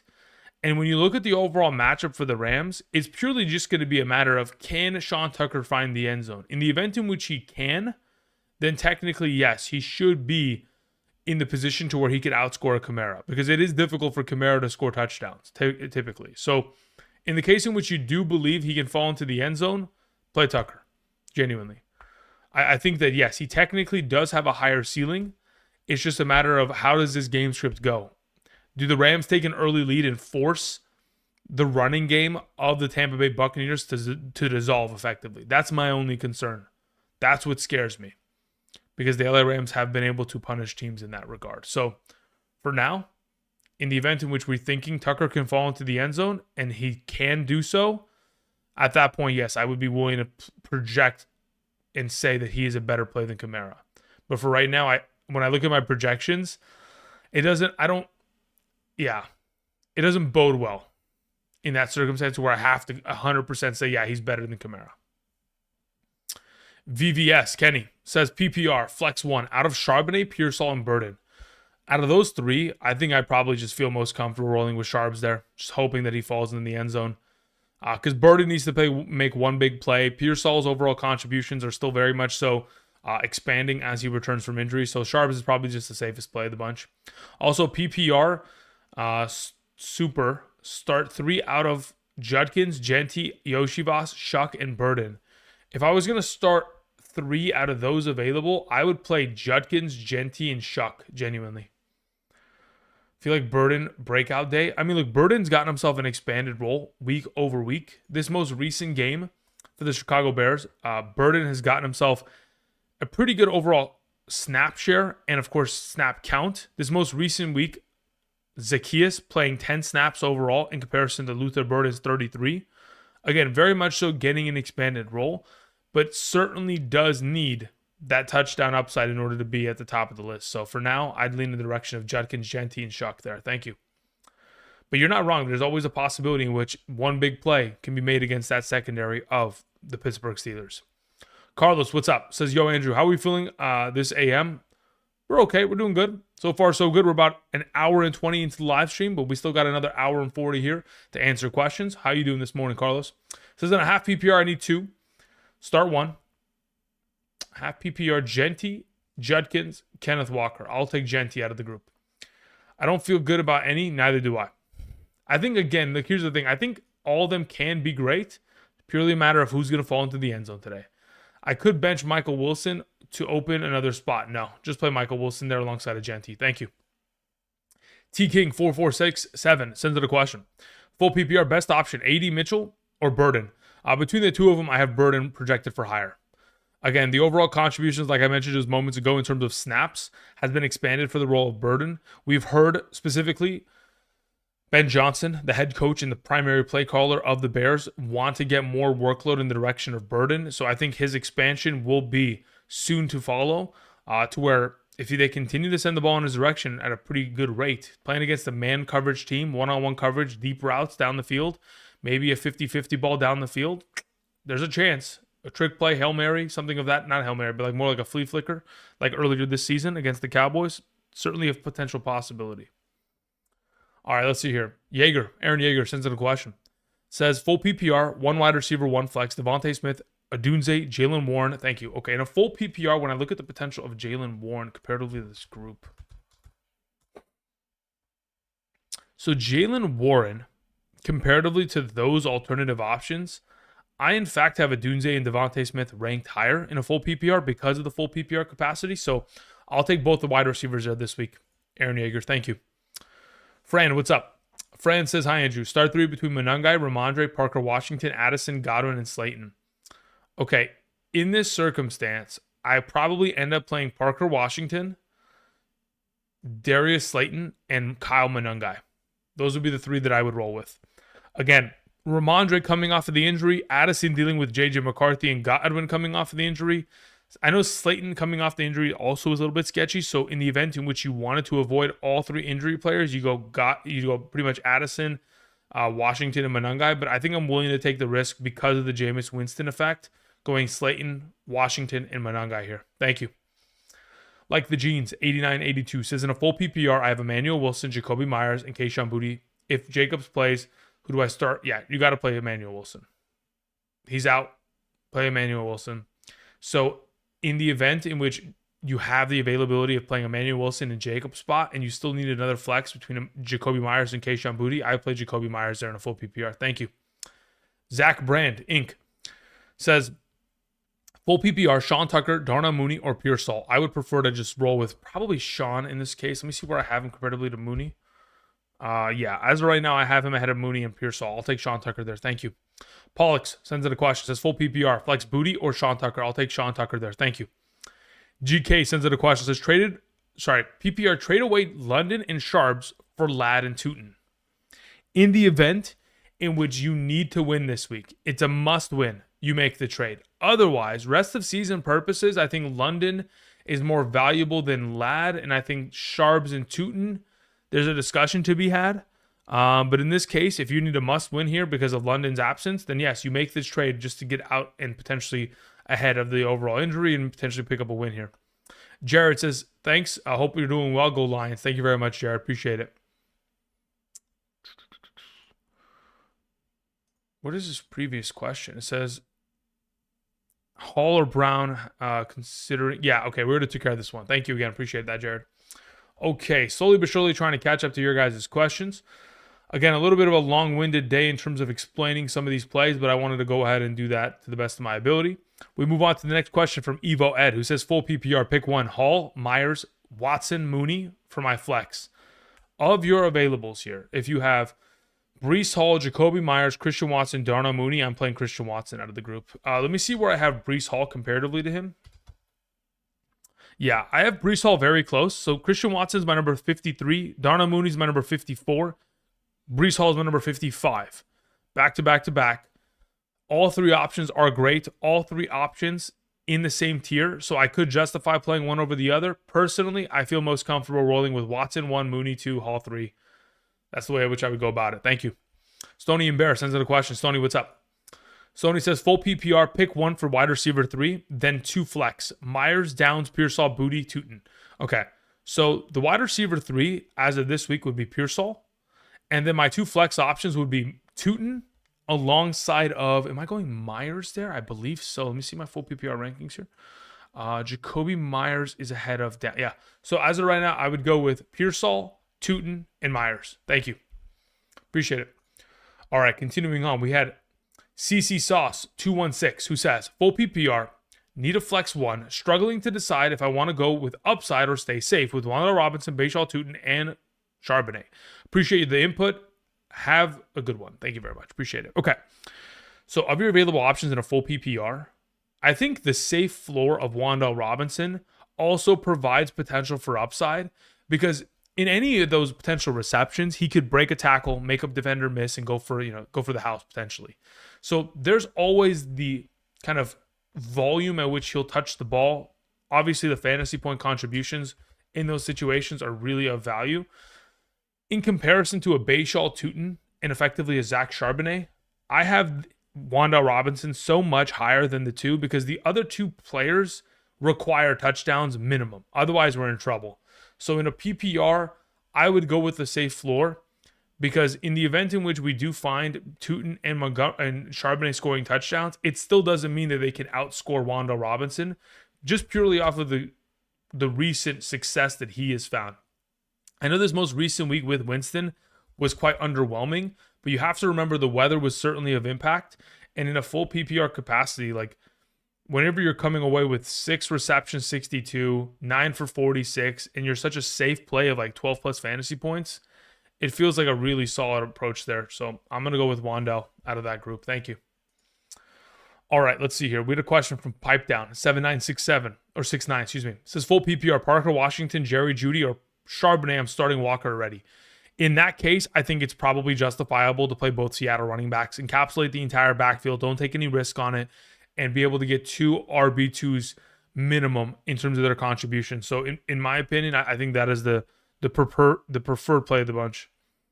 What is this?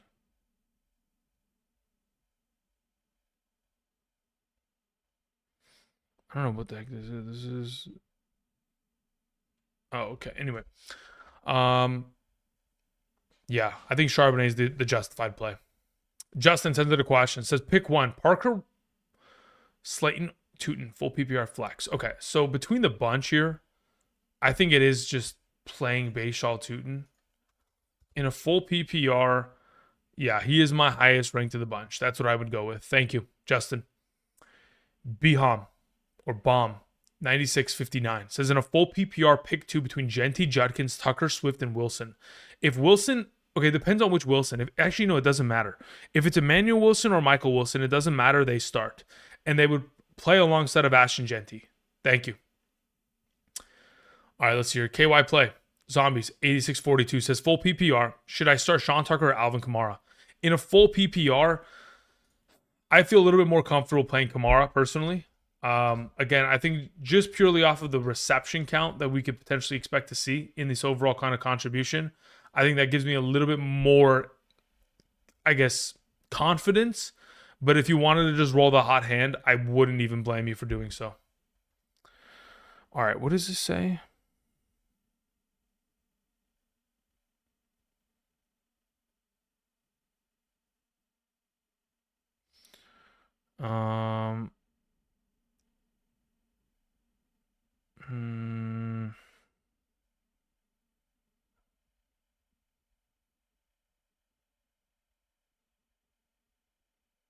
I need to just follow up on this text.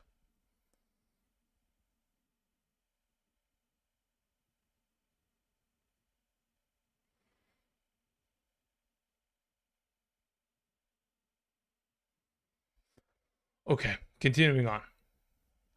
Let's see here. T King says full PPR Tootin over Walker, who has says flex Tootin over Walker, who has Sharp. I'm so confused as to the question. Flex Tootin over Walker, who has Sharp. What does the Charbonnet have to do with anything? Are you starting Charbonnet? If you're starting Charbonnet, you should start Walker alongside of him. Because I already have Walker ahead of Tootin anyway. But in this case, yeah, if you're going to start Charbonnet and Walker, that's probably the preferred of the bunch. Thank you. I Shine 101 says sub Drew. PPR League JMO or Kareem Hunt. Play JMO. Thank you. ISO Flip says one flex play. AJ Barner, Fannin, Luther Burden, Yoshi Voss, Parker Washington. Of the available group, if I'm just playing one of them, I think regardless of... Actually, If you were going to play in a standard scoring format where you get 0 points per reception, I'd probably play Yoshi Voss. Otherwise, outside of that situation, I probably play Parker Washington in half and full PPR. Thank you. Actually, let me see where I have Barner comparatively enough. Because Barner, I have him at a pretty high potential for touchdown. Yeah, no, I'd play Parker Washington half or full PPR. Thank you. Dan Seck sends in a question. Dan, thank you. Says, still confident starting Darnold over Shuck? Yeah, I'd be pretty, still very much so confident in that. Was my question missed? Sorry, if I have, hasn't gotten yet. Yeah. Again, very much so a slow roll in regards to today's answers of the question. So apologies. Thank you guys for being patient with me in regard to that. But yes, I would still be very comfortable going Darnold there in your quarterback position over Shuck. Thank you. Joe R 6211 says, fix my lineup. We've got Josh Allen, who played like this. Yes, it says unamused face. I didn't even know that was what that was considered, but I like that. Montgomery, Tucker, JSN Buka, Tyler Warren, Zay Flowers, Michael Wilson, Browns defense, bench consisting of White, Singletary, Ramondre, Pittman, Monangai, Dart, Bucky, full PPR, super flex. Thanks, my brother. Okay, thank you, brother. So in regards to the overall, the roster in general, in a super flex format, the fact that you have Pittman on your bench, my only question is, okay, so we're playing Zay Flowers over Pittman, huh? Let me see in a full PPR if I even have it as such. I don't know if I do. I do. If I was in your position, that's the only thing I probably change. I probably play Michael Pittman over Zay Flowers. Otherwise, everything else should probably stick as such. Thank you. Jonathan, 35, sends it a question. Jonathan, thank you. All right, Jonathan says, in a 10-team PPR, pick 2 of 3, Judkins, ETN, and Tucker. As of right now, the 2 highest ranked are ETN and Tucker, assuming Tucker is Sean and not Trey. Flex between Devontae Smith and Michael Wilson. I would rather play Michael Wilson. Flex and start a tight end between Otten and Barner. I play Barner in a half, and I play Otten in a full PPR. Thank you.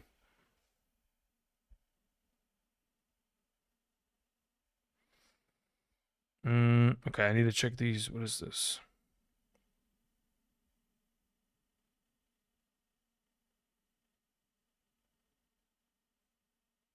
The heck am I looking at right now?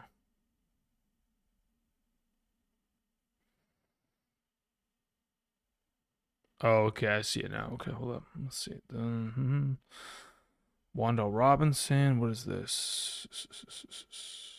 Christian Watson. Okay, yeah.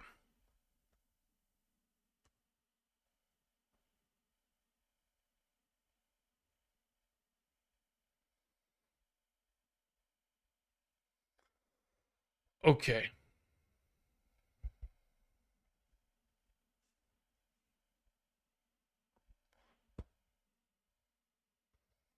Continuing on, we had a question from Andrew Mitchell. Andrew says, hey, talk me through this, please. In a half PPR DK with Rudolph or Pierce versus Kansas City's defense. Yeah, you know what I need to do? I probably need to downgrade the graphic. Yeah, that's what I need to do. Okay, good call real quick. Let me just go ahead and let me do that. So I need to downgrade DK Metcalf. Since the Aaron Rodgers news, I didn't do that. I only adjusted Jacobs. So let me do that effectively real quick in terms of being able to just adjust it to that point. Okay, and then I can move the rest of these guys into the mix. Okay, so let me open up my Photoshop again. Again, for those of you who are joining us this morning, welcome. Good morning. Again, I am slowly but surely catching up. In regards to potentially talking about Pierce versus DK, I think, again, Rudolph is still a good enough quarterback to be able to support a wide receiver the lengths of DK Metcalf.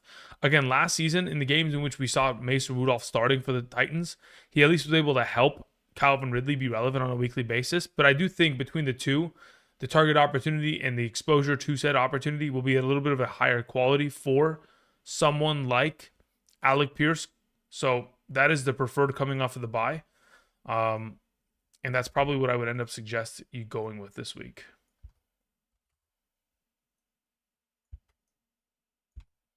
Just need to update the graphic here to just move DK Metcalf slightly down in a half PPR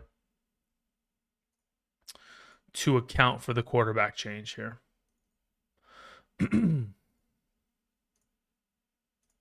Okay, that has been done. Let me save that file, and that's finished. Okay, so now DK Metcalf will effectively have been moved down a little bit. So between the two of them, yeah, I think that Alec Pierce is still the better play. More target opportunity, better offense, and effectively more potential for touchdowns. And, of course, better quarterback play. Next question, Tootin, Ramondre, or Judkins? I'd prefer to play Judkins in that circumstance.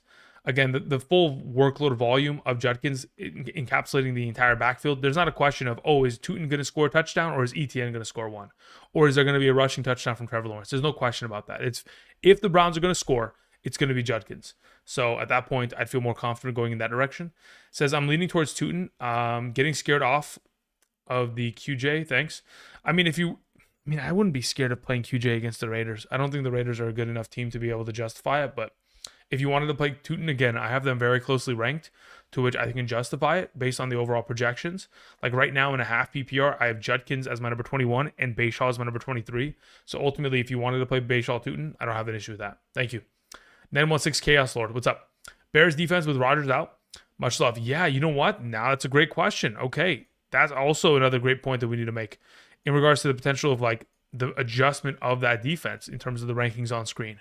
So now that I still like the Bears defense. Am I playing them over any of these alternative options?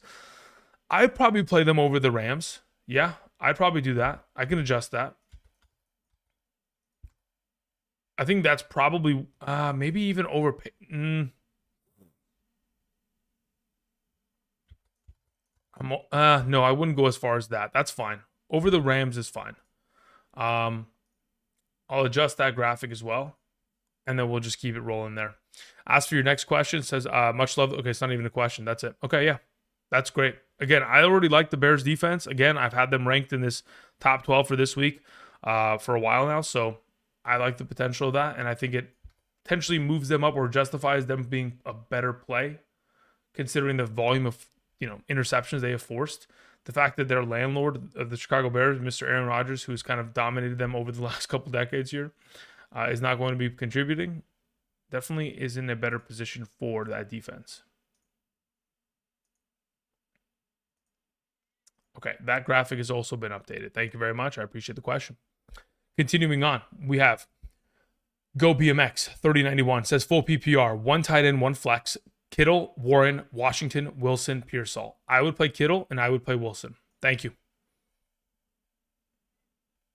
Moving on to FZ Ware, who says Parker, Washington, or Goddard in a PPR. I believe I have Goddard ranked higher. Let me confirm this, and I'll let you know right now.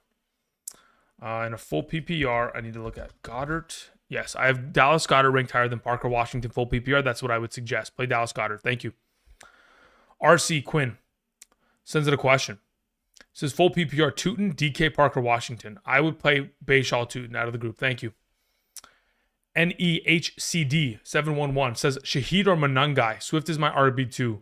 That's a really good question. I think if you told me, Andrew, I'm down 40 points this week, I need to get a huge upside performance, I would tell you to play Shaheed. But if you're just looking to encapsulate the entire backfield of Chicago, which I probably would suggest you do, as of right now, I would tell you to play Manungai. Thank you.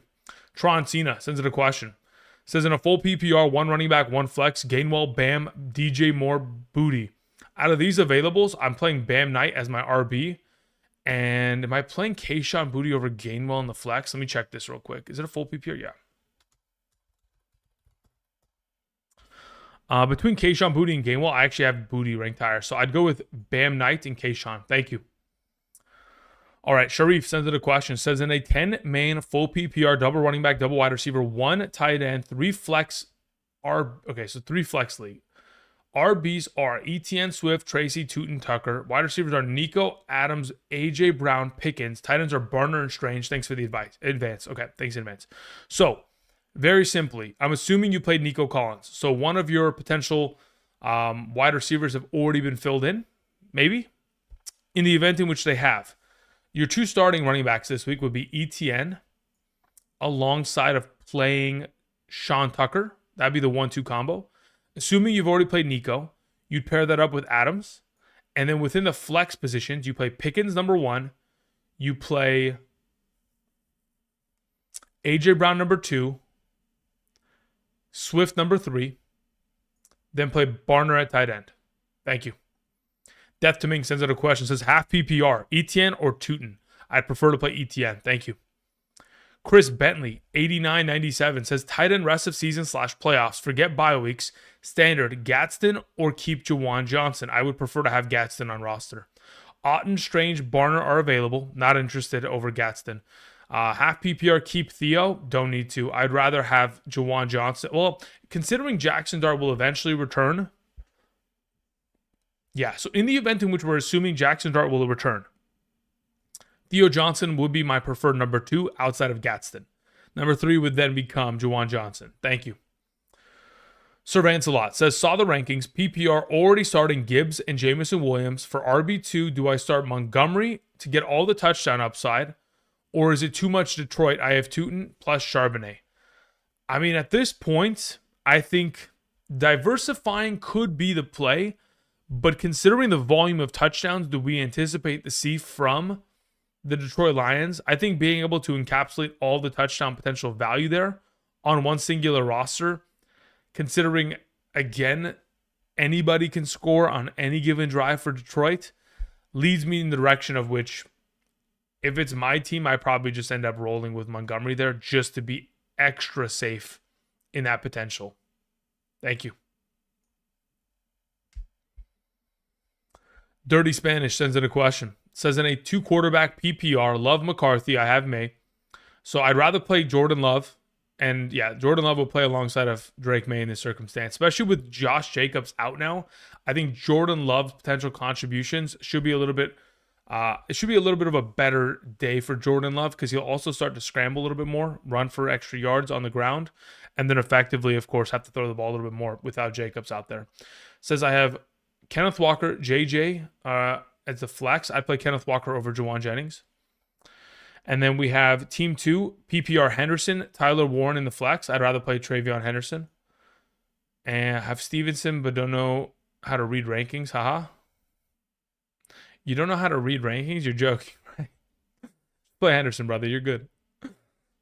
Super Dave says, flex half PPR, Michael Carter, Burden, Fannin, Downs.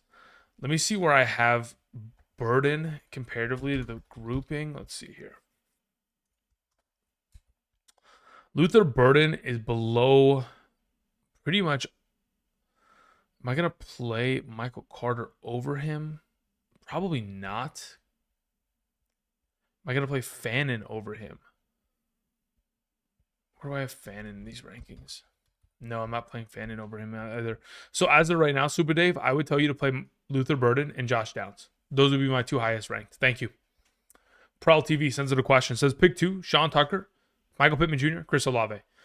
Chris Olave is a must start. That's a given. So then it just purely becomes a matter of like, in a full PPR, let me see where I have Pittman real quick.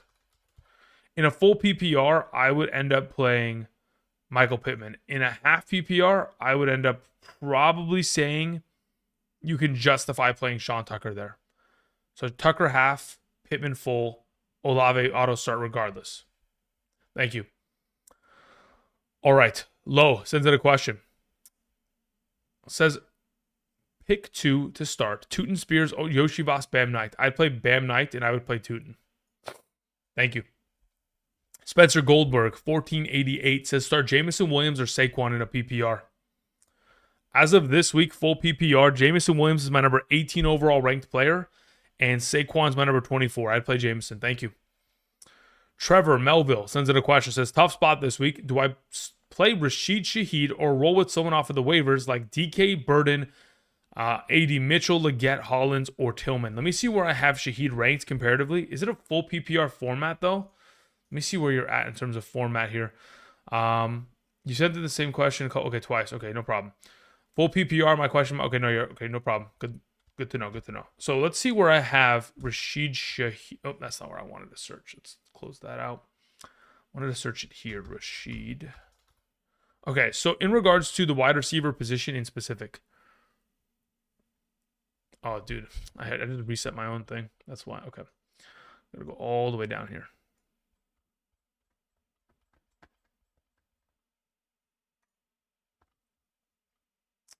Where did it go? Can I find it? Maybe. Okay, we took care of Prowl. Okay, Spencer. We took care of that. Trevor Melville. Okay. So you have Leggett, you have Hollins, you have AD Mitchell, you have Burden, you have DK, you have Shaheed. Of your available options, my highest ranked players go Leggett number 1, Shaheed number 2, Burden 3, Tillman 4. Is Tillman up there? No, you have Hollins. Okay. Hollins is a couple spots after that. DK's a couple spots after that. So technically, the way which I would have them ranked in order would be Leggett, Shaheed, Burden. Do with that what you will. Full PPR. Thank you. Jack Peltier says, Montgomery or Tetaroa non-PPR? I'd rather play Tetaroa. Raiders, Bears, or Rams defense? I'd go with the Raiders. Thank you. Trevor Melville sends in the follow-up. No problem. Okay, good to go. John Wick's dog, 33-52, excuse me. Start in the flex. Tyler Warren, Michael Wilson, Emmanuel Wilson. I would probably just roll with Emmanuel Wilson, assuming it's a half PPR. If it's a full PPR, I could probably justify the position. Let me see. Full PPR, where do I have Michael Wilson?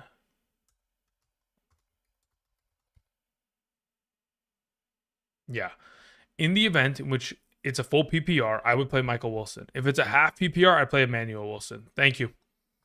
I Shine 101 says in a 12 team, full PPR, I need to win. Pick one between Bam Knight, Greg Dortch, Mac Hollins, Kyle Monangai, Tony Pollard, and Stevenson. I'd play Bam Knight out of the group. Thank you. OKCBK says in a pick 2 half PPR, Sean Tucker, David Montgomery, Alec Pierce, and Jacoby Myers. In a half PPR scoring format, let me see where I have Alec Pierce comparatively to the running backs, and then we'll go ahead and figure it out here.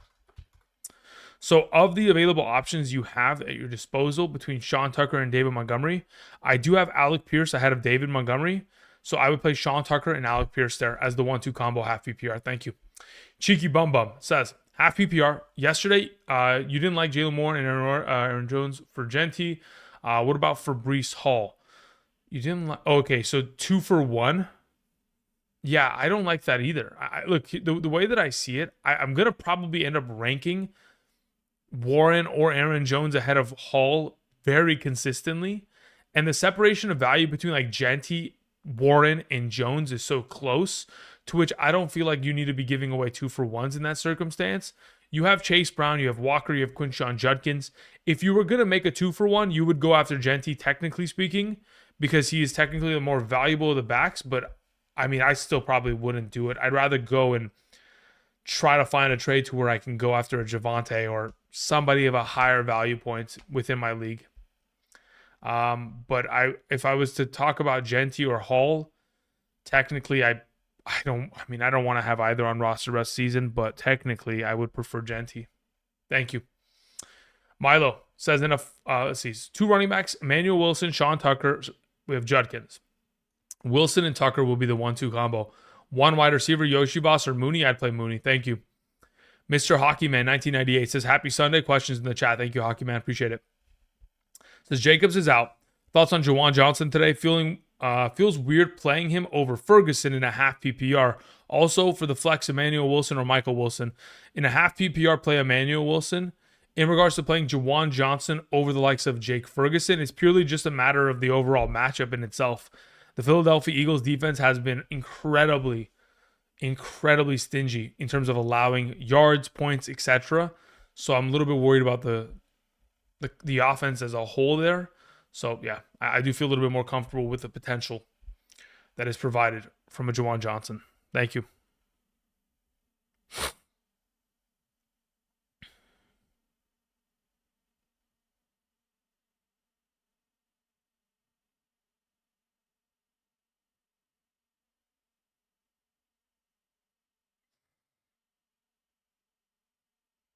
Okay, took care of that. Okay, back to the questions. Let's see here. Chris Moraga sends out a question. Says, question 1, half PPR, running back and tight end, Sean Tucker or Kamara? Again, half PPR, I can justify playing Sean Tucker over Kamara, but right now I do have Kamara ranked higher. Ferguson or Juwan Johnson? I'll take Juwan Johnson there. Full PPR, 2 running backs and 1 flex, ETN, Tootin, Monangai, Pierce, and Mooney. I'll take ETN as my for sure RB1. I will take Tootin as my RB2, pretty much encapsulating that entire Jacksonville backfield, and then I'll go ahead and align them with Pierce as my flex. Last question, Otten or Fannin? Play Otten there against the Rams, who just gave up 10 catches and 70 yards to Barner last week. Thank you. Armani says, full PPR flex, play Alec Pierce, Mooney, or Booty? Play Alec Pierce. Thank you. Paul Beauchamp says, bench 1 between Rico, Chase Brown, Tetaroa, or T. Higgins. Wow, brother, that is not fun. That is not fun at all. Half PPR, technically speaking, in terms of flex rankings, Tedero McMillan's the odd man out. Everybody else is ranked higher. Says I need upside from Josh Allen's game, half PPR, worried about the Patriots defense. If you're worried about Patriots defense, you can try to sit one of those two Bengals, but ultimately you just got to pick your poison. Which offense do you think scores more? Which one do you think is more capable of getting contributions out of their players? I think T. Higgins, without Jamar Chase out there, probably gets littered with a crazy volume of targets from Joe Flacco, to which I'm really confident in his potential. I like what Chase Brown's providing. I like what Rico's providing. Tad has been less consistent than the bunch, but definitely does have an incredible matchup. But if it's me, based on where I have them projected, Ted's my odd man out. Thank you. All right. Dro, what's up? Says Saints, Pats, or San Francisco defense. I couldn't justify playing San Francisco's defense. Again, I went on a tangent there about how they can't generate pressure, so therefore quarterbacks against them have been incredible. In regards to playing the Patriots or Saints defense, I have them both ranked in my top 12, but I do have the Patriots defense ranked higher. So I'll probably lean in the direction of the Patriots there. Let's see here. Warren or Genty, non-PPR. In a non-PPR, I'll just play Jalen Warren there. Thank you. Next question. It comes in from Octal Nickel, who says, Genty or Henderson? I'd much rather play Henderson. Stevenson buzz kills us? I don't think so. Stevenson's, the whole thing is a buzz, right? Buzz is a word about potential for just potential, right? And the thing about potential, it's dangerous because it doesn't mean anything has actually happened. I don't think it's going to be leading to I don't think it's going to lead to too much overall opportunity share. If it does, then so be it. Let it kill us. But I'm willing to die on the hill that Henderson balls out today. All right, Park sends in a question. Says, why Judkins over Brees? I don't trust the overall game script against Baltimore. With Baltimore being a 2-touchdown favorite, my assumption is that the Baltimore Ravens take a huge lead early on. And once they do, with Tyrod Taylor as a starting quarterback of the Jets and them abandoning the running game, unless Brees Hall is going to take a screen pass to the house, which he's certainly capable of, but unless he's going to get himself a huge contribution within the receiving category, I think his rushing contribution is diminished very quickly against the Ravens defense that has been playing incredibly well since Lamar's return. Shane says in a full PPR flex, Javonte, Rome, or Pittman. Between these available in a full PPR capacity, let me see where I have Javonte comparatively to Rome, Odunze, and Pittman. Between the bunch, I have Rome Odunze ranked the highest. Thank you.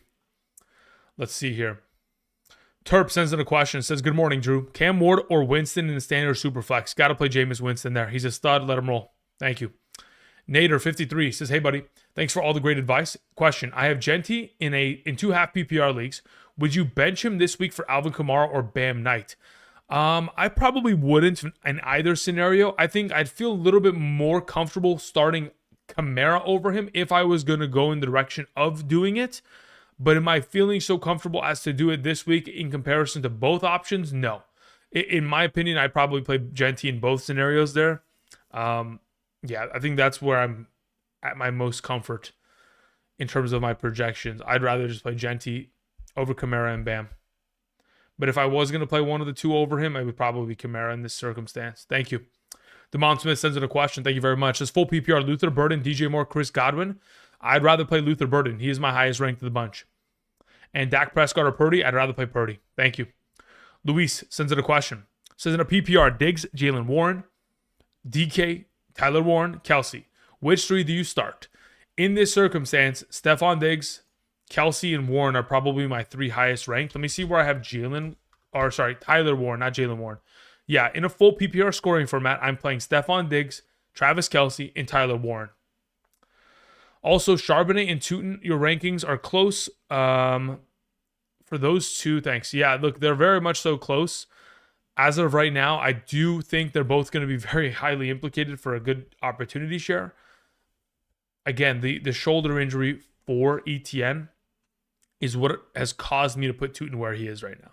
So I'll lean in that direction. And obviously a top 5 RB matchup. Thank you. Sap Family says, in a full PPR, should I start Judy, Slayton, or Monangai? In a full PPR, I believe I have Judy ranked the highest. Let me confirm this.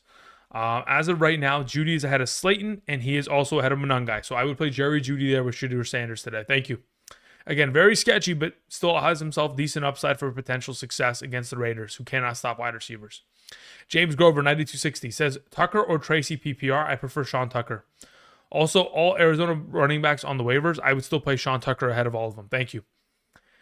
But if you have an opportunity of picking up Trey Benson and stashing it in your IR, I think that would be of probably your best interest. Anthony C 55 says, worried about Rice going against Sauce and Ward? No, because look, here's the reality, right? Looking at the overall deployment of Rashee Rice this season since returning from his his suspension. I mean, technically, he is coming off of the ACL from last season, but that's not what I was just specifically referencing to. Looking at the overall deployment of Rashee Rice, let me just pull it up real quick so we're on the same page. So in terms of where he's running routes from, thus far this season, in the first 4 games of the year, running about 43% of his routes from the slot position. He's caught 26 receptions thus far in 4 games. And of those 26 receptions, let me just go ahead and cross-reference that real quick. Of those 26 receptions, 50% of those receptions are coming from the slot position. 13 of the 16 from the slot. So there is going to be a lot of his overall contributions that are not going up against Sauce or Charvarius Ward. It would be going up against Kenny Moore, their primary nickel corner. So in this circumstance, I'm still not too worried about the overall matchup as a whole, to which I would be having to pivot off of him in this circumstance. So yeah, I'm very comfortable still rolling with Rice there. Also starting Stephon Diggs over Devontae Smith. Am I cooked? No, I really like Stephon Diggs. I mean, again, he's been incredibly consistent, but not only that, he's been getting a lot of contributions of late, very similar to a Rashee Rice out of the slot receiving role. I mentioned it earlier this week, and I can go ahead and pull it up right now in terms of the stats that I was referencing to earlier on in the week. Let me pull this up real quick. Got to go open up my spreadsheet here. Here we go. So in regards to Stephon Diggs and his potential, so 6 of the last 8 games, obviously 10 plus fantasy points and a half PPR. He's been the number 10 overall wide receiver since week 4.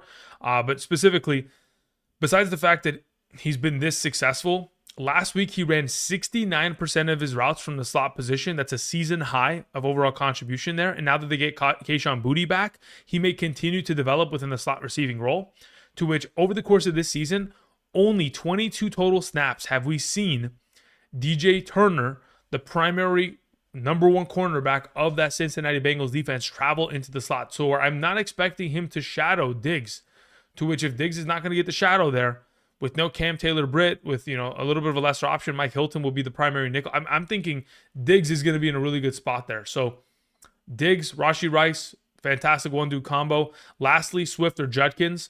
In a full PPR, I believe I have, let me see here. In a full PPR, I have DeAndre Swift ranked higher.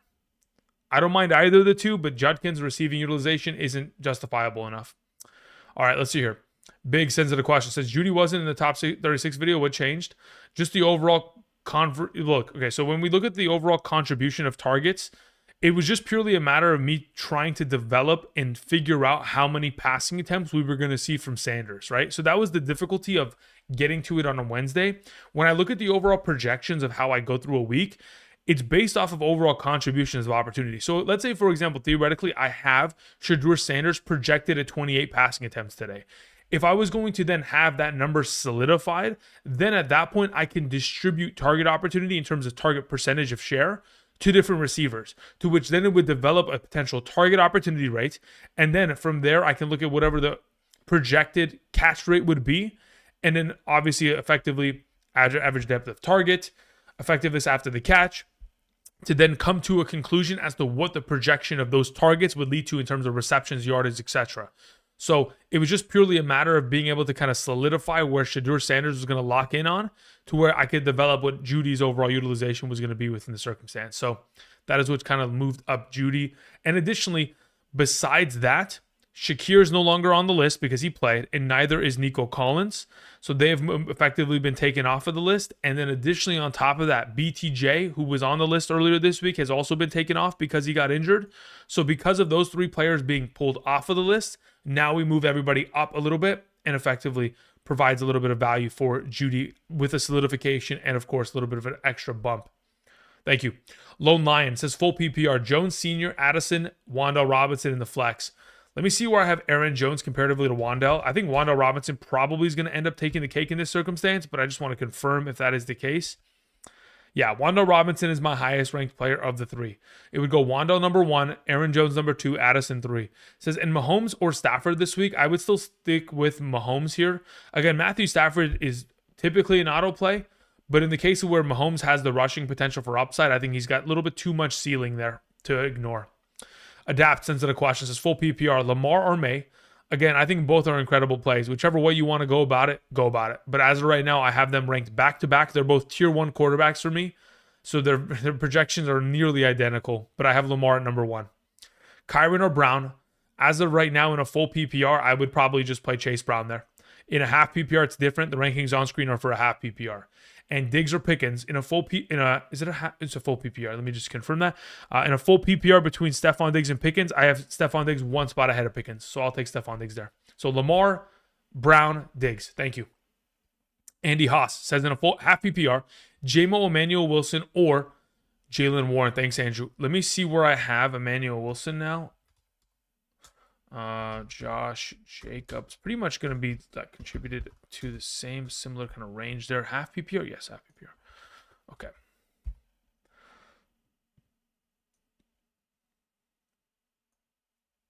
I would take Jameson Williams there. J-Mo is my number 1. Emmanuel Wilson is my number 2. Warren's my number 3. Thank you. Eric sends in a question, says, hey, Andrew, Jordan Love or JJ McCarthy? I would prefer to play Jordan Love, especially with Josh Jacobs out. I think that they lean a little bit more towards the passing game, to which it could elevate the potential of Musgrave and or Christian Watson, Romeo Dobbs, effectively. Thank you. R. Walt 2497 says, full PPR, start 2, Judkins, Emmanuel Wilson, Michael Wilson, Wanda Robinson. As of right now, Michael Wilson has to play. So then it just purely becomes a matter of, am I going to play Wanda Robinson or effectively Emmanuel Wilson, to which at this point, let me see where I had Jacobs kind of projected. As of right now, I have it projected to where Emmanuel Wilson will be the better play. So I'd go Emmanuel and Michael Wilson today. Thank you. Romaz 3307 says Wanda Robinson, Aaron Jones, Sean Tucker, pick 2.5 PPR. Of these available in a half PPR, I lean towards both running backs. Aaron Jones, Sean Tucker. Thank you, Romaz. Alucard says Yoshivas, Pure Salt, or Metcalf. PPR leaning Yoshivas. If you want to go Yoshi, you can. As of right now, based on a full PPR projection, if I move DK to where I have him now, DK would probably take the start for me still. Yeah, DK would be my lean. If you want to roll Yoshivas, that's fine. I'm going to have them all within 5 ranks of one another. It would go DK 1, Pure Salt 2, and Yoshi 3. The only thing is, guys, again, even though I do claim players as hidden gems, I just typically don't want to overrank them because I've done it in the past where I give them priority because of my excitement for the potential there. But I don't want to go crazy with it. So for now, I'd go Metcalf 1, Pure Salt 2, Yoshi 3. If you wanted to go Yoshi, I don't have an issue with it. Again, like I mentioned on the Hidden Gems video, there's a lot of reasons to be excited about Yoshi there. Thank you. Siobhan Walker, thank you very much. Says Big Dog, drop 1, Tucker or DJ Moore. I would genuinely probably drop DJ Moore in this circumstance, especially with Luther Burden getting an expanded role. Trey Tucker, of course, being of value to where he could start for you this week and be a handcuff and technical, contributing option in the future. That's probably the direction I go in. Says I need to make space for Joe Burrow, potential return. 8, we finally starting Andre Yoshivas. Oh, it says, are we starting Yoshivas? I mean, in this case, why not? I mean, again, if it's, are we finally with starting? I don't know what exactly happened here, but Siobhan, if you have an opportunity to start Yoshi, am I playing him over someone like Trey Tucker? Probably not. But in the case in which he is like a wide receiver and it's again DJ Moore, yes, I would play him. Thank you. See, Manich says full PPR: Kenneth Walker, DK Metcalf, Tyron Tracy. I would play Kenneth Walker. Thank you. Mr. Nick says full PPR: Santos or Bagley. Yeah, look, as of the two, Michael Badgley and Cairo Santos are both fantastic plays in my mind. Again, they've been both very much so consistent. I think as long as the weather, let me see here. As long as the weather is not going to be an absolute disaster in Chicago, like right now, clear skies, 48 degrees, 5-mile-per-hour winds, nothing of like a semblance to where I'm like super concerned about it. In comparison to Kansas City, still 48 degrees, morning game, 6-mile-per-hour wind, not worried about that either. If I look at the two offenses, Santos and his overall contributions within that overall kind of scheme of getting down and then obviously just stalling out as an offense consistently. I know it's not the scheme of the offense, but they've just done it so often that it just convinced me that it is the case. I feel like that is the better play, especially when we have seen over the course of the last month of the season, this offense has kicked, 10, 13 field goals in the last 4 games. So about 3 field goals per game on average is being, he's missed 3 of them. Don't get me wrong. He's missing almost a field goal per game. But when you're getting, so let's say, for example, you're getting 3 opportunities per game, you're making 2 field goals per game at least. It's enough to where, again, if he's able to get that 3rd field goal in, 10 plus fantasy points, like he's done in 3 of the last, no, he's actually made more than 10 plus fantasy points in actually a lot more potential contributing games. He's been pretty solid of late. Let me actually pull this up here. If I go here, go 2025. That's not it. Let's go 2025. Go kicker. Let's look at this. Let's look at Santos. Santos has had 10 plus fantasy points in 1, 2, 3, 4 of the last 5 games. If you include the games in which he missed, in which we saw the backup kicker come in, Jake Moody, the Bears kicker has scored over 10 fantasy points in 7 of the last 8 games. Santos is the play. Thank you. All right, continuing on. We had Blue Jay, who says, is Texans defense set it and forget it rest season? They have to be. They have to be. I had them ranked earlier this week as my number 12 defense. So I thought, okay, yes, they're taking on the Bills. They may be a little bit of a lesser option, but I still had them in the mix because I don't ever want to sit an elite defense of that magnitude. So in this case, yeah, as of right now, for sure going to be looking in the direction of set and forget. Chris Rosado says, start 2, half PPR, Christian Watson, Parker Washington, Rashid Shaheed. I would play Watson and Washington. Thank you. Stephen Wright, 44, says, should I trade McConkey for Genty in the flex? I'd rather have McConkey rest season, genuinely. Roy Shaver, 5477, says, am I crazy for playing K9 and David Montgomery over Genty? No, you're not crazy at all. If both of these guys fall into the end zone, they will be effectively just as valuable as a Genty play. So, assuming they do so, which they both very much so have an opportunity to do so, considering their teams are favored by 2 touchdowns, I think you're in a good spot to do so, and I don't have an issue with that at all. Carson Hughes says, Zay, Emmanuel Wilson, Kamara, Jalen Warren, full PPR, need an RB2 and a flex. RB2 is Jalen Warren. And actually, no, excuse me. RB2 is Emmanuel Wilson. Flex is Jalen Warren. Apologies. Arthur sends in a question. Says, Caleb Williams or Daniel Jones, 6-point per passing touchdown. I'd prefer to play Daniel Jones there.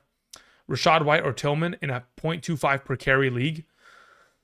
Is Rashad White going to get that many touches on the ground? I don't think he does. Like, maybe he gets 8 rushing attempts, to which in a 0.25 per league, you get 2 points out of it.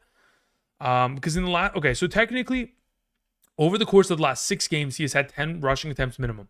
So let's say he gets another 10 rushing attempts. Okay, you get 2.5 extra points there. I'm willing to play Rashad White over Tillman there with the additional points there because he's going to be 10 fantasy points in a full PPR. Base minimum. Nicholas sends in a question, says, half PPR Raiders or Ravens? I prefer to play the Ravens. Again, Tyrod Taylor, a little bit of a safer matchup in that circumstance. I understand taking on Shedeur Sanders could be a very advantageous position, but the Ravens defense has been playing out of their minds of late.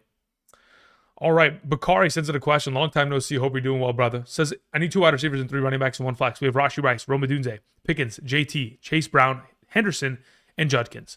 Okay, so 2 wide receivers, 3 running backs, 1 flex. So the 3 running backs I'm starting are obviously Jonathan Taylor, Henderson, and Chase Brown. So those 3 are auto starts.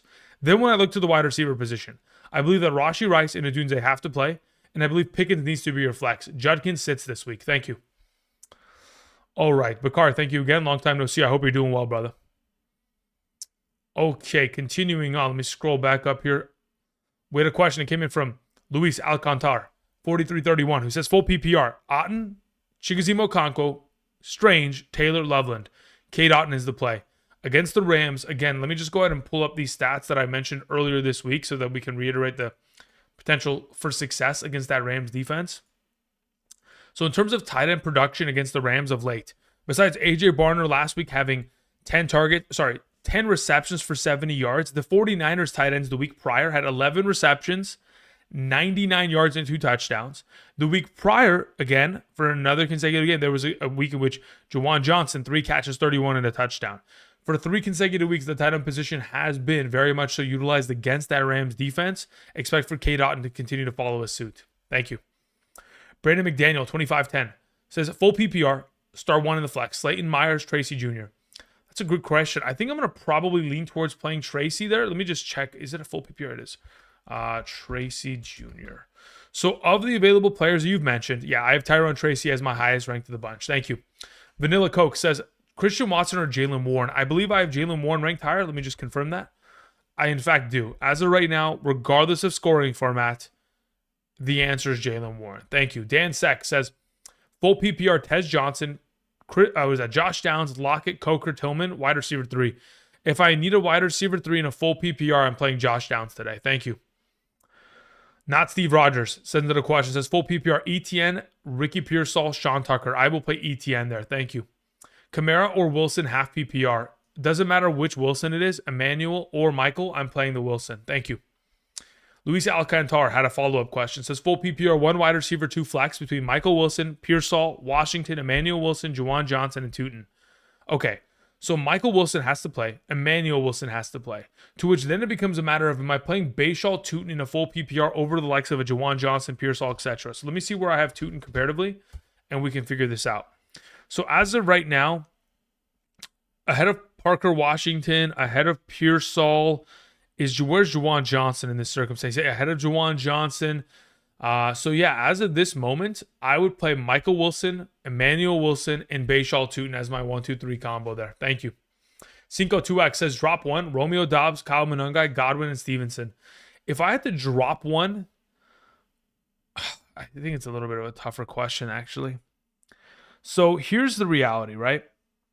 I don't know what these two players look like, right? To which I'm thinking to myself, this is their first week back from injury. To which I cannot explicitly tell you, they're going to play at this manner rest of season 100%, because they're still trying to work back from said injury. They're not at 100% health.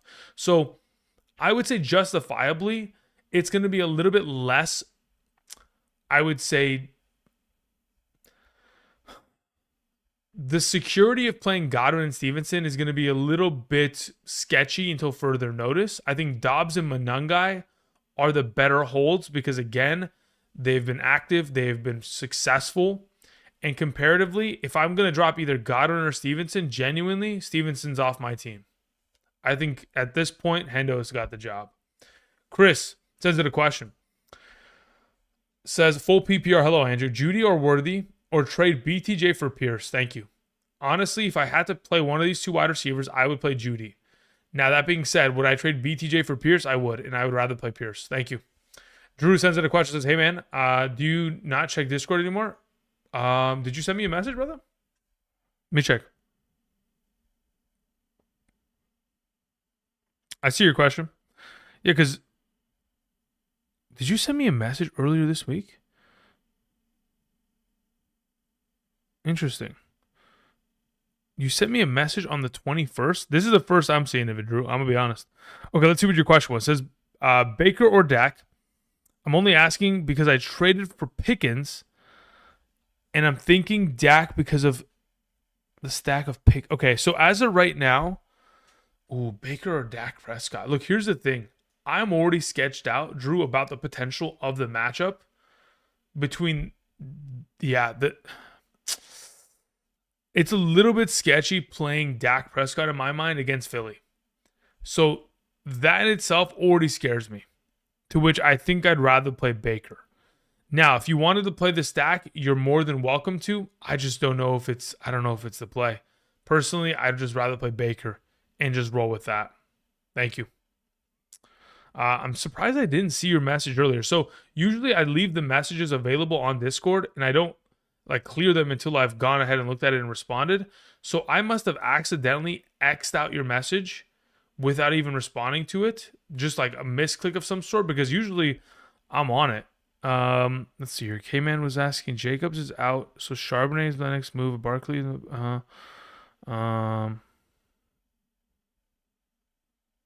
let's see here.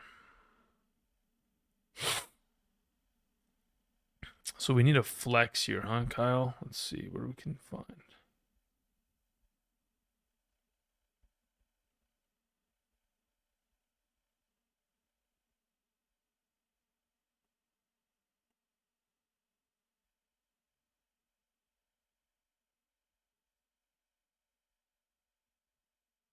Okay. Thank you, Drew. Appreciate it. Moving on, we have a question that comes in from Shooter McGavin, who says half PPR, 12 man, need Emmanuel Wilson, Christian Watson, Tootin. I'll take Emmanuel Wilson there. Thank you. Moving on to Andrew Catan, who says, Barner, Fannin, Loveland, start one. Barner, Fannin, Loveland. I'll take Barner there for sure. Thank you. All Rise 99 says, Michael Wilson or Emmanuel Wilson. In a full PPR, I'll take Michael Wilson there. Thank you. Clay Swin sends in a question. Clay, thank you. Says, Dobbs, Watson, or Jennings, full PPR. Out of those available options, I'll take Christian Watson out of the group, especially with, of course, Josh Jacobs out now. I think the overall contribution within his opportunity will potentially effectively increase within the red zone. Thank you. Sean Tucker, Shaheed, or Tootin says VVKU2KF. Starting ETN already. In this case, if you wanted to encapsulate the entire backfield, I think it's probably wise. I'm okay doing this. I think it's not a bad idea, and I think it's actually in your best interest to just lock down the entire Jacksonville backfield, just in the same way in which I've suggested it previously to those who have both Kenneth Walker and Charbonnet. Thank you. Vanilla Coke says, trade question in the chat, please. Thank you. Says, Andrew forgot to add it's a full PPR. Okay, yeah. Full PPR, Jalen Warren and Christian Watson. It's still going to be Jalen Warren as the start. Trade question in the chat. I don't see your question in the chat, brother. Just so I can show you as to what I'm looking at. I'm looking at your logs here in regards to the chat. And in terms of, like, these are the only logs I have from you. I don't see a trade question in here. So if you get a chance to go ahead and send that in, do that in the not too distant future. Thank you. I got potential. Sends in a question. Says, Baker's been my guy. Should I consider Brissett? I would. Again, Brissett's just been at a ridiculous success rate as of late. If you wanted to continue with Baker, you can. All right, let's see here. Full PPR, replace Pickens, Tetaroa, or Higgins with Emmanuel Wilson. As of right now, of those availables, I would probably consider replacing Pickens there. Is it a necessity to have to do so? Let me see here. As of right now, no. I would play all three of the receivers in a full PPR just to be safe. Thank you. Jared says, start one, Mooney, Dobbs, Rashad White, Ricky Pearsall. I would play Mooney out of the group. Thank you. Actually, do I have Mooney ahead of Pearsall? Is it a full PPR question? It was full PPR. Let me see real quick. Yeah, I have Mooney still ahead of Pearsall. Thank you, Jared. Clay Swin says, Watson, Dobbs, Jennings, start one. Yeah, we'll go Watson there. Thank you again, Clay. Appreciate it. Luis Perez says, PPR, pick three, Sharps, Bam, Yoshi, Booty, Theo. Out of these available options, I'd probably just go with these three. Just Charbonnet, Bam Knight, and Yoshi Voss. Those are the three that I'd go with. Thank you. Ant Dorsey, 98, says, help Drew. Should I start Judy against the Raiders or go into the waivers and grab Yoshi Voss? You can perfectly play Judy there. That's fine. I just trust Joe Flacco more effectively. All right, Mike Luba says, start two, Judkins, Swift, Pickens, or Kamara versus Atlanta. As of these available options, I think Pickens and Kamara are my two highest ranked. So that's the direction I go with. Thank you. Okay, let's see here. The Bass Analyst. Kareem Hunt or Genty, full PPR. I'd probably go with Genty there just because of the full PPR aspect of it, the reception count and all that kind of jazz. Kareem Hunt is a solid 10 points. If you just want a solid base floor, go in that direction. Otherwise, I do think that Genty has a higher ceiling against Cleveland. 92, Landon says, I have RBs 8 through 11. That's all. LFG. 8 through 11, huh? In a half PPR, what's my 8 through 11? You have Rico, Chase Brown, Barkley, and Emmanuel Wilson. Yeah, you're good to go there, brother. Fire them up and let's hope for the best. Twisted Folks is half PPR. Flex Emmanuel Wilson or Pickens. In a half PPR, am I going to play Emmanuel Wilson? I think in a half PPR, I'm definitely going to consider it. Let's see here. Yeah, as of right now, in a full PPR, I would play Pickens. In a half PPR, I'll just play Emmanuel Wilson there. Thank you, Twisted Folk. DZ says, why Jones over Darnold? Why Parker over Myers? Okay, so first and foremost, with the Jones potential, okay, I'm worried about Darnold's game against Tennessee looking a lot like what the Arizona matchup looked like a couple weeks ago, where they blow out the opposing team so badly that he throws the ball 15 times in the game and doesn't get any opportunities in the second half because they're running the ball out. So that's my concern there. So the implied risk there leads me towards Daniel Jones. Now, in regards to the potential of a Parker Washington versus Jacoby Myers matchup, the primary reason why I prefer Parker Washington is because Jacoby Myers is going to have to see Will Johnson for majority of the game, which is their primary number one cornerback of the Arizona Cardinals this season. Was not available last week. There's a reason why, of course, we saw as much success from the wide receivers against that secondary. So as of this week with, Will Johnson back in the mix expected, I think Jacoby Myers is the lesser option because of that. Carlos sends in a question, says full PPR. Jay Williams, Emmanuel Wilson. As of right now, full PPR, give me Jameson Williams. Also, Otten or Juwan Johnson, worried about Godwin taking some targets. He's going to take targets. Therefore, I would suggest playing Juwan Johnson in that case. Thank you. Tony Brown, 95.95, says, with Jacobs hurt, do I play Emmanuel Wilson or Kareem Hunt? I'll take Emmanuel Wilson there. Thank you. We move on to a question from Thomas, who says, in a pick 3, Genty, Walker, Emmanuel Wilson, Devontae Smith. It depends on format of your league. In the event in which you're playing in a full PPR, Emmanuel Wilson, Devontae Smith, and Genty would probably be the end-all be-all. Probably even in a half PPR, I go in that direction. But if it's a standard league, maybe I just ignore wide receiver and just go triple RB. But yeah, again, if you're playing in a full PPR, half PPR, Smith, Wilson, Genty. Thank you. Chip sends in a question, says, DJ Moore, Godwin, or Yoshi Voss? I'll take Yoshi Voss out of the group. Thank you. That's my preferred. Cole Barnes, 22, says, full PPR, Diggs or JMO? For context, starting May. Yeah, even with the May start, I think Jameson Williams should be the prioritized play based on overall contribution and, of course, success of late. Thank you. Brett M sends in a question, says, half PPR, Kelsey or Warren? I prefer Travis Kelsey over Warren.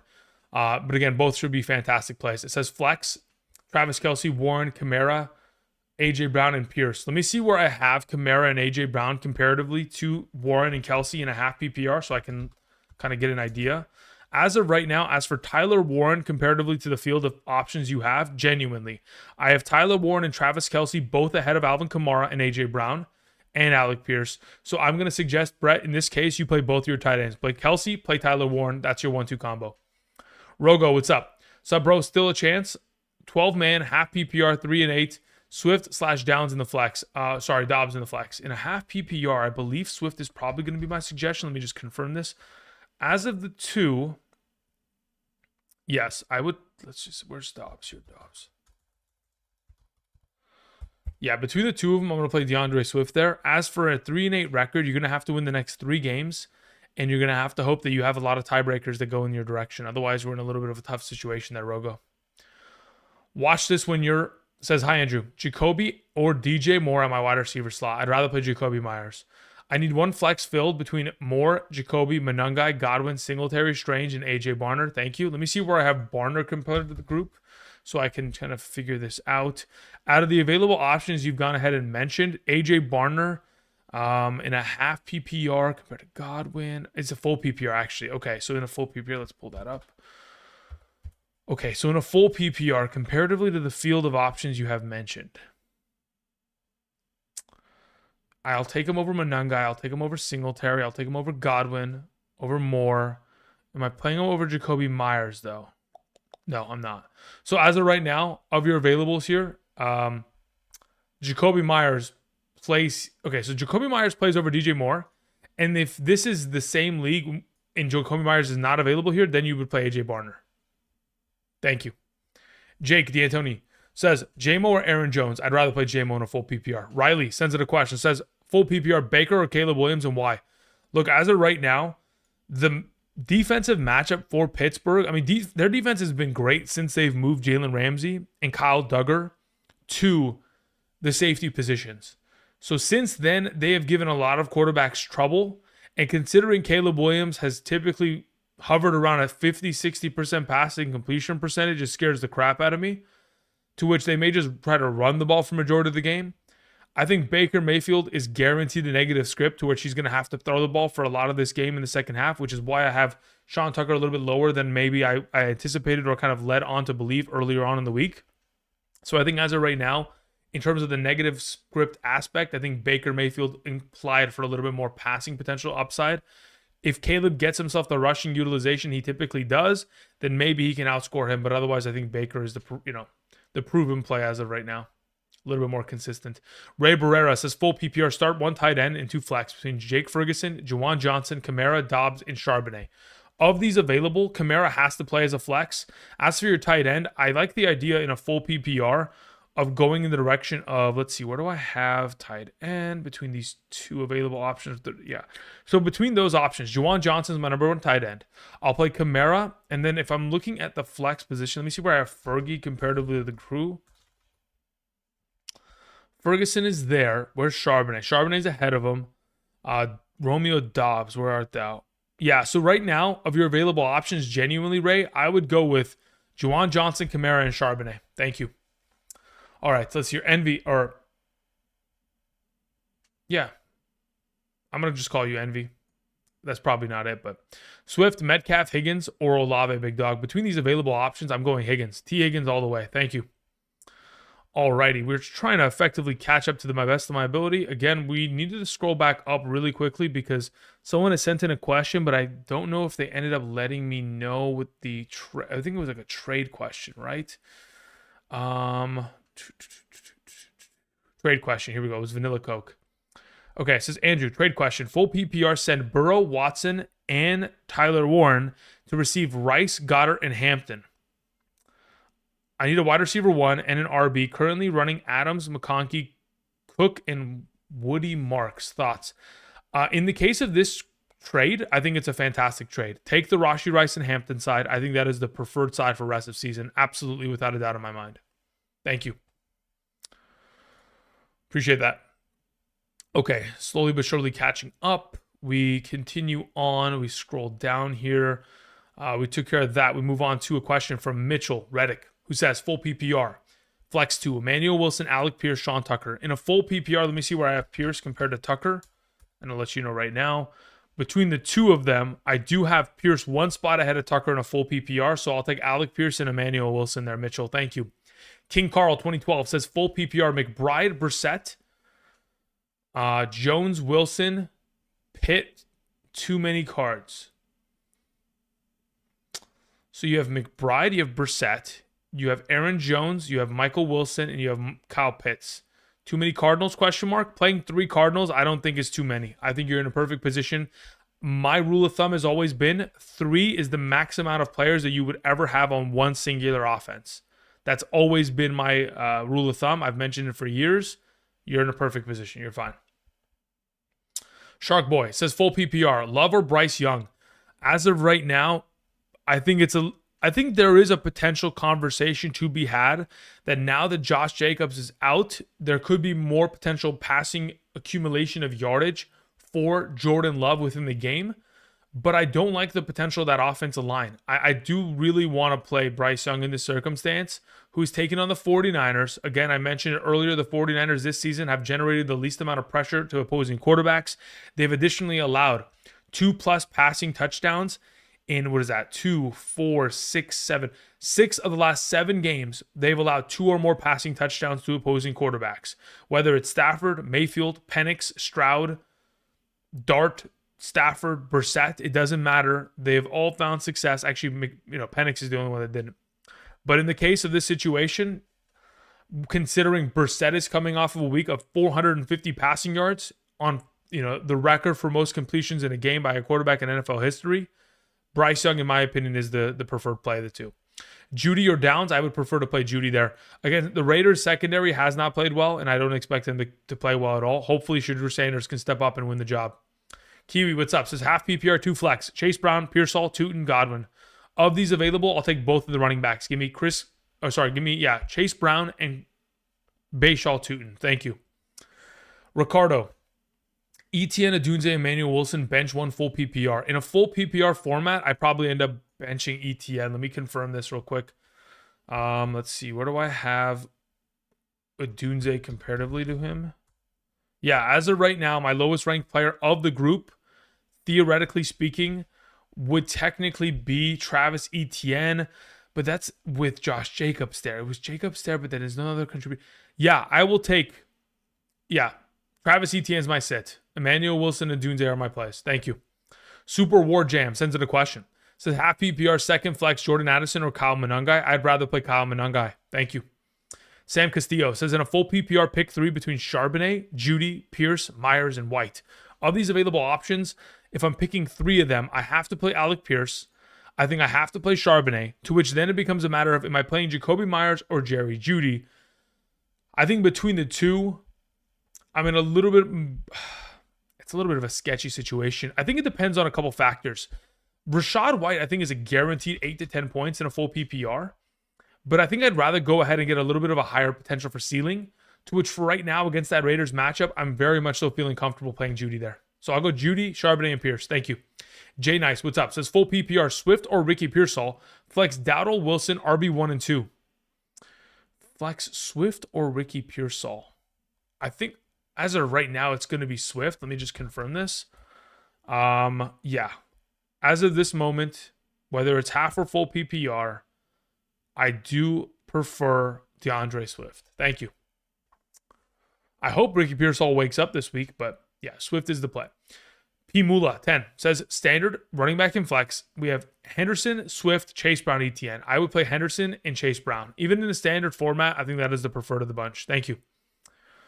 Mark sends in a question, says, hey, hope day is blessed. Thank you very much. Questions in the chat. Says full PPR, Christian McCaffrey, Genty, Aaron Jones, Emmanuel Wilson, Hunt, Algier, Watson, Tetaroa, Tucker, Worthy. Need 2 running backs, 2 wide receivers, and 2 flex. Cool. Christian McCaffrey is an auto start. I would play him alongside of Emmanuel Wilson. So that's my number 1 and 2 running backs. Then when I look at wide receivers, you have Watson, Tetaroa as your 1 and 2 easily. To which then I look at the flex position, which I would like to start 2 running backs where I'm going to play Genty and Aaron Jones. Am I playing Aaron Jones in a full PPR over Hunt? I believe I am. Let me just confirm this. No, I'm not. Scratch that. So this is my suggestion.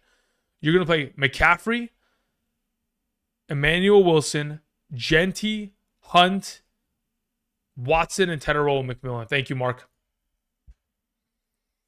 Alan sends in a question. Says half PPR start 2. Barkley, Dowdle, Genty, Henderson, Wilson.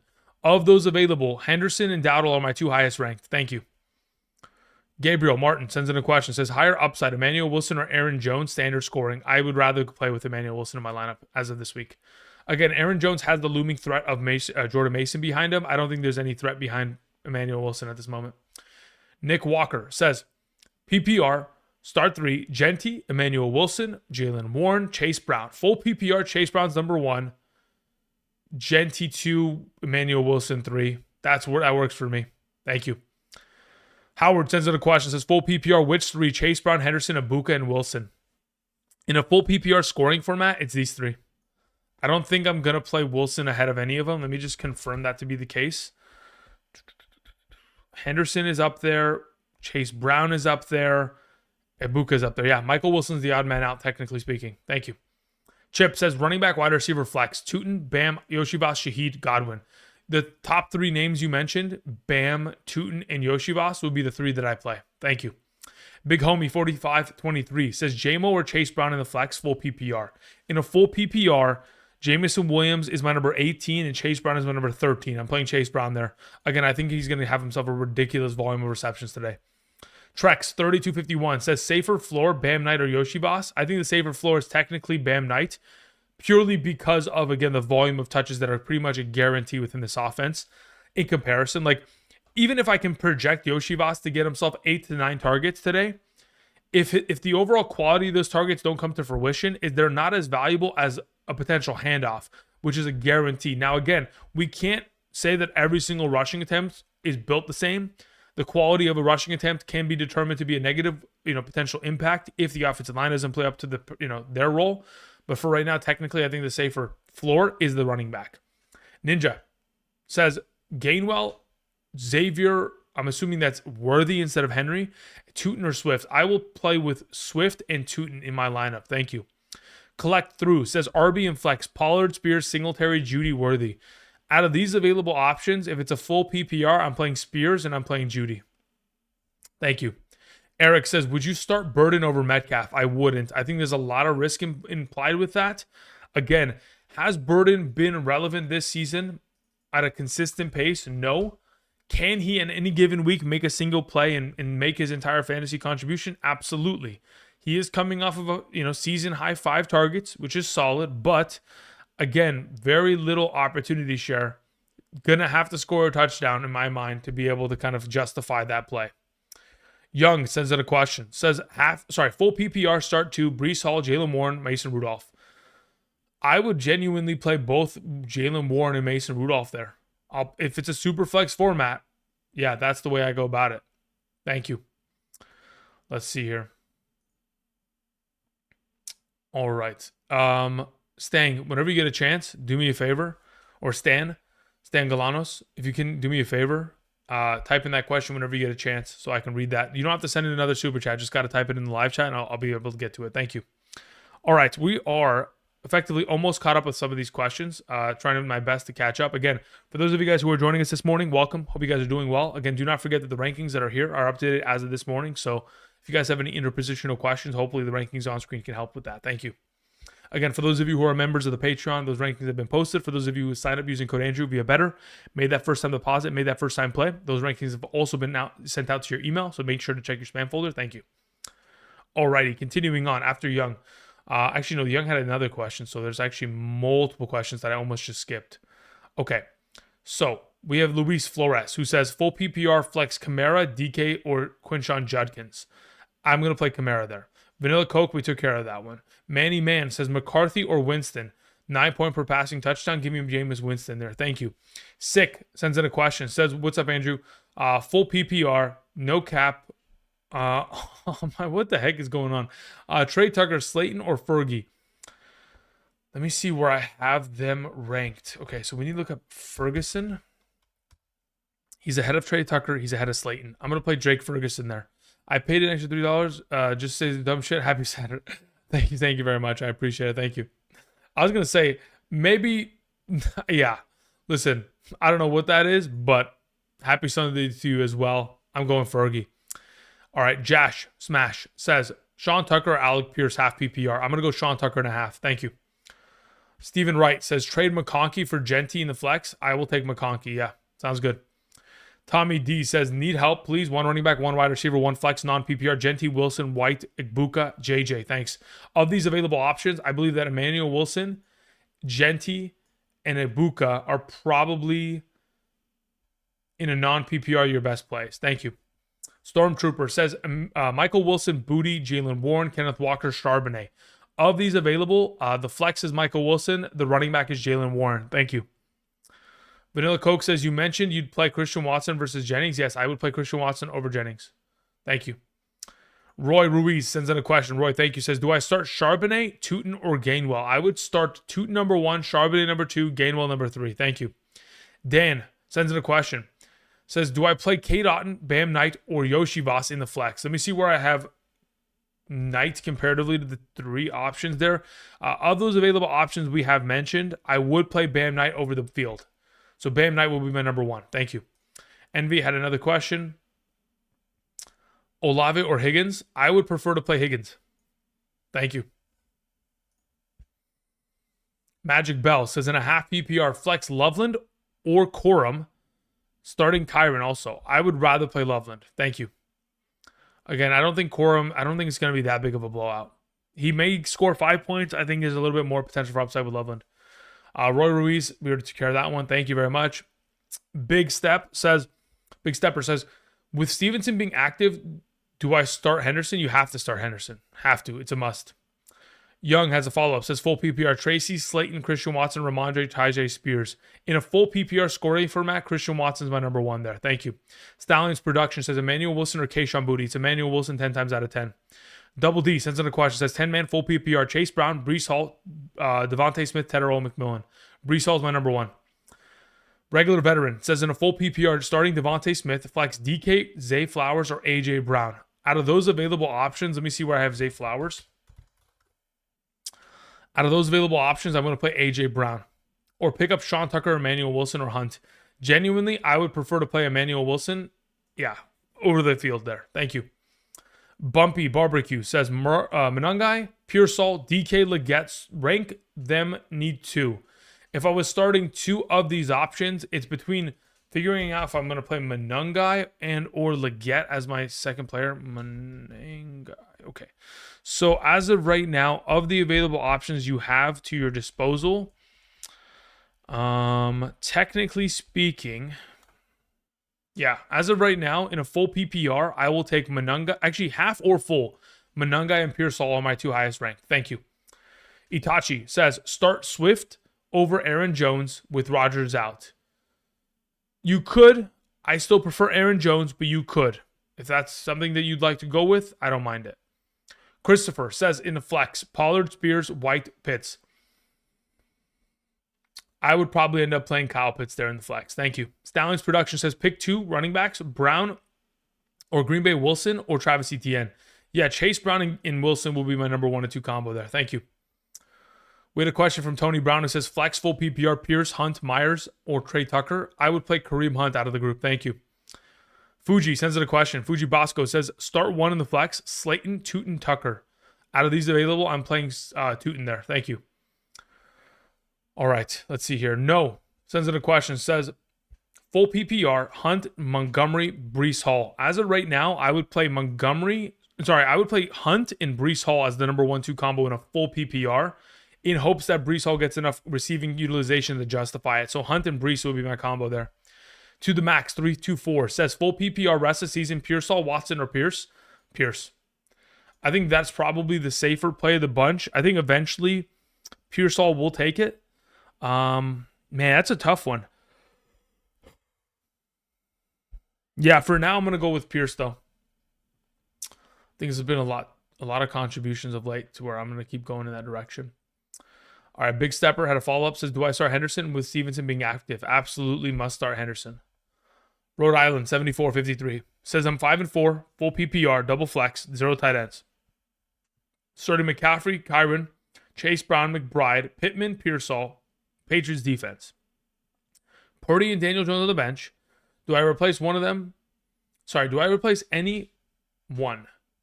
We have Burden and Yoshi on waivers. Worried about quarterback choice and wide receivers. Well, as of right now, Purdy should auto start against Carolina. Easier matchup in comparison to Daniel Jones versus Kansas City. And then as for wide receivers, I'm not replacing anybody. Keep it as is, Rhode Island. You're good to go. Thank you. Perp, what's up? Pick 2, full PPR. Walker, Tootin, Tucker. Walker and Tucker are my starts. Thank you. H13 Productions says, we have a need for this. Okay, need a win this week. Flex Booty versus the Bengals. Bengals defense is horrible. Or Christian Watson versus the Vikings. Yeah, the Cincinnati Bengals defense is horrible against tight ends and running backs. I would play Christian Watson versus the Vikings with no Jacobs, no Kraft, Golden, etc. Christian Watson's the play. Big Swole 6367. Start 1, full PPR. Brown, Jefferson, Rome, Alec. I genuinely have Rome Odunze ranked the highest. Omega 91 says win for number 1 seed, full PPR, Warren or Wan'Dale Robinson. Let me see where I have Wan'Dale comparatively real quick. Wan'Dale. As of right now, okay, so there's a couple different adjustments. So under the assumption that it is Jaylen Warren and not Tyler Warren, okay? Because I think that's really just the only contingency. If it's Tyler Warren, I'm going to play Tyler Warren. Otherwise, if it's Jaylen Warren, give me Wan'Dale Robinson. Thank you. Brian Weiss, 9006, says, drop Jaden Daniels for Neal or potential have Purdy and Brissett. Yeah, I mean, at this point, I don't think anything's going to happen to Kamara, but if you wanted to, you could. I mean, again, there's always a possibility in which he gets an expanded role going forward, but to the point to which I feel like I need to make this swap, I don't think it's a necessity. You could if you just need the insurance policy. All right, continuing on. We had a question from Herberto Lopez, who says standard, Lamar or Stafford? I'd prefer Lamar there. Pick 3, Rice, Abuka, Odunze, Emmanuel Wilson, McMillan. Of those available options, I believe that Rice, Abuka, and in a standard league, probably Emmanuel Wilson are the top 3 plays.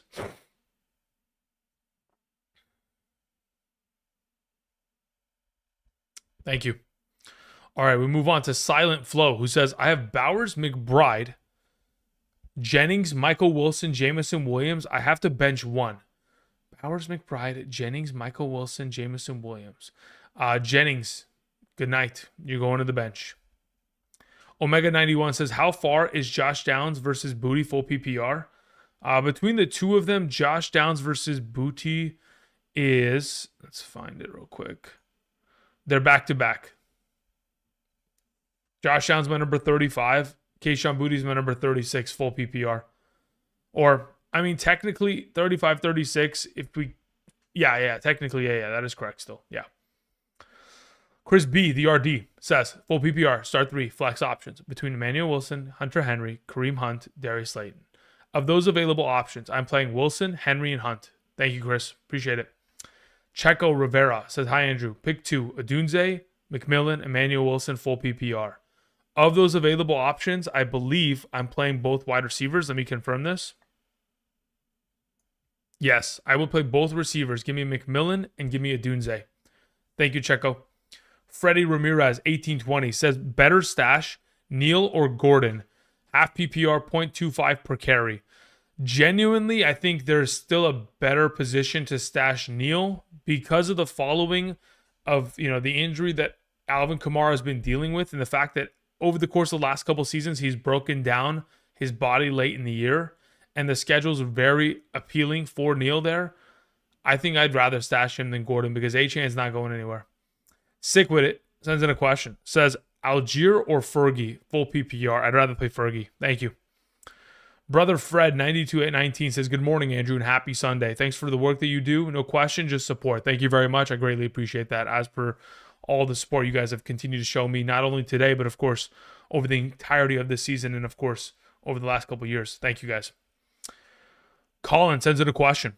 Says, start Chase Brown or Jaylen Warren. Flex full PPR. Got to play Chase Brown there. Again, 22 targets in the last 2 games. Too difficult to ignore.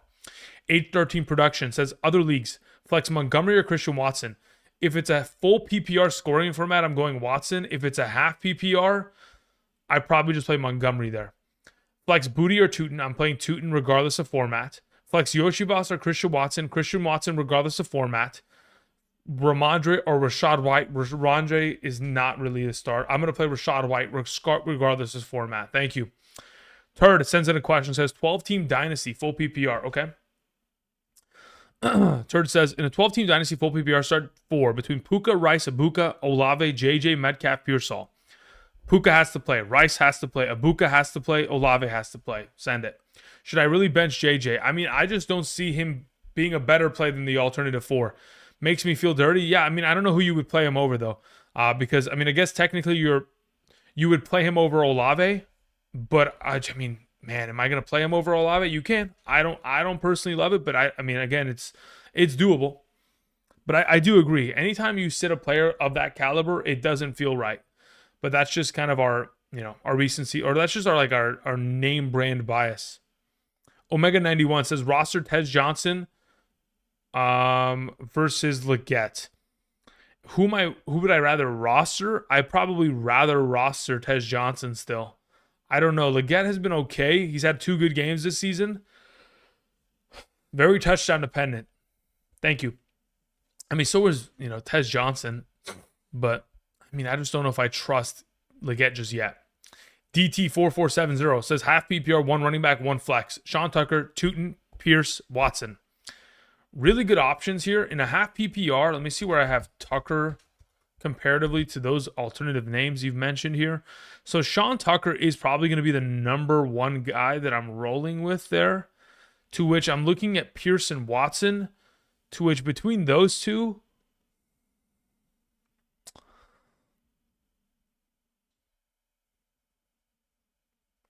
it's probably like a Sean Tucker. Between Pierce and Watson, I'm okay rolling with either of the two. I think I just prefer the target opportunity at which Pierce is exposed to. So I'll go Sean Tucker and Alec Pierce. Thank you. Alex Reyes, 5247, says flex 2, Kelsey, Swift, Judkins. I would play Kelsey and Swift, assuming it's a full PPR. If it's a half PPR, I will take Kelsey and Judkins.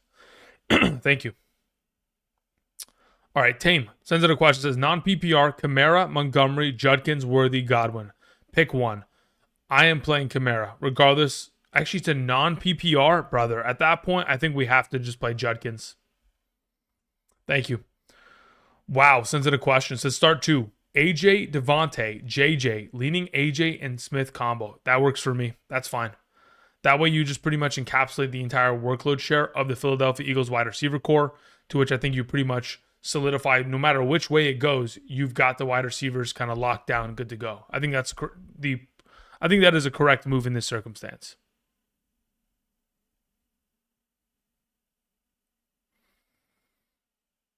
Okay.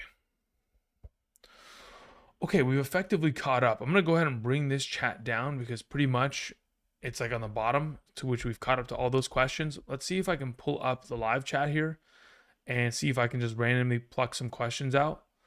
Do appreciate you guys continuing to support the channel. Again, how many people are in this live chat right now? We've got about 840 of you in here. Again, I don't know how many likes are on the video at this moment or on the live stream, but if you guys can do me a favor and click the like button down below in order to support the channel, again, that is greatly appreciated. And I know it takes like literally no effort from your side, but it truly does make a huge difference in terms of being able to support the channel and help us get closer to that goal of 100,000 subscribers this season, guys. Thank you. Young or Love? I'd rather play Bryce Young. Knight or Jake Ferguson? I'd rather just play Bam Knight at that point. Judkins or Kenneth Walker? I'd rather play Kenneth Walker. Okay, there was a couple super chats sent in as follow-ups. We had DJ Arthur, or Aether. It says full PPR. Pick 3 between Moore, Booty, Spears, DK, and Charbonnet. Charbonnet has to start. I think Spears has to start. I think Booty has to start. Those are the 3. Thank you. Chris B, the RDA, says, I think you missed my question. No, I answered it, but I can go ahead and get back to it. So my primary suggestion was to play Hunt, Wilson, and Henry. Those are the 3 that I would suggest you play. There's a possibility in which by the time that I answered your question, you either got hit with an ad or may have stepped away. But yeah, Wilson, Hunt, and Hunter Henry. Thank you. DJ Aether had a follow-up question. Okay, yeah, DJ, again, same answer as before. Charbonnet, Booty, Spears, full PPR. That's the direction. Thank you. Jerome Hill sends in a question. Says 10 team PPR 5 and 6. After a lackluster performance from Woody Marks in the flex, am I cooked? Teams in the lineup in the chat. Okay, let's see what you have here, brother. Unfortunately, when I'm looking at the live chat, brother, I don't see your question. Jerome, all I see is good morning, everyone. Thank you for all the content and the research. I don't see anything from your roster, but whenever you get a chance, you can type that in. Thanks. I'll give it a look. All right, let's see here. SPJL17 says pick 3 between Adams, Abuka, Pickens, and JMO. Pickens is the odd man out. Everybody else starts. Play Adams, play Abuka, play JMO. Thank you. Chris B, the RD, says, hey, Andrew, not sure if you read my last question. Brother, can you hear me? Is my mic muted? Says flex, start 3 flex options between Emmanuel Wilson, Hunter Henry, Kareem Hunt, Darius Slayton. So, yeah, again, Emmanuel Wilson, Hunter Henry, Kareem Hunt. Thank you very much. Appreciate it.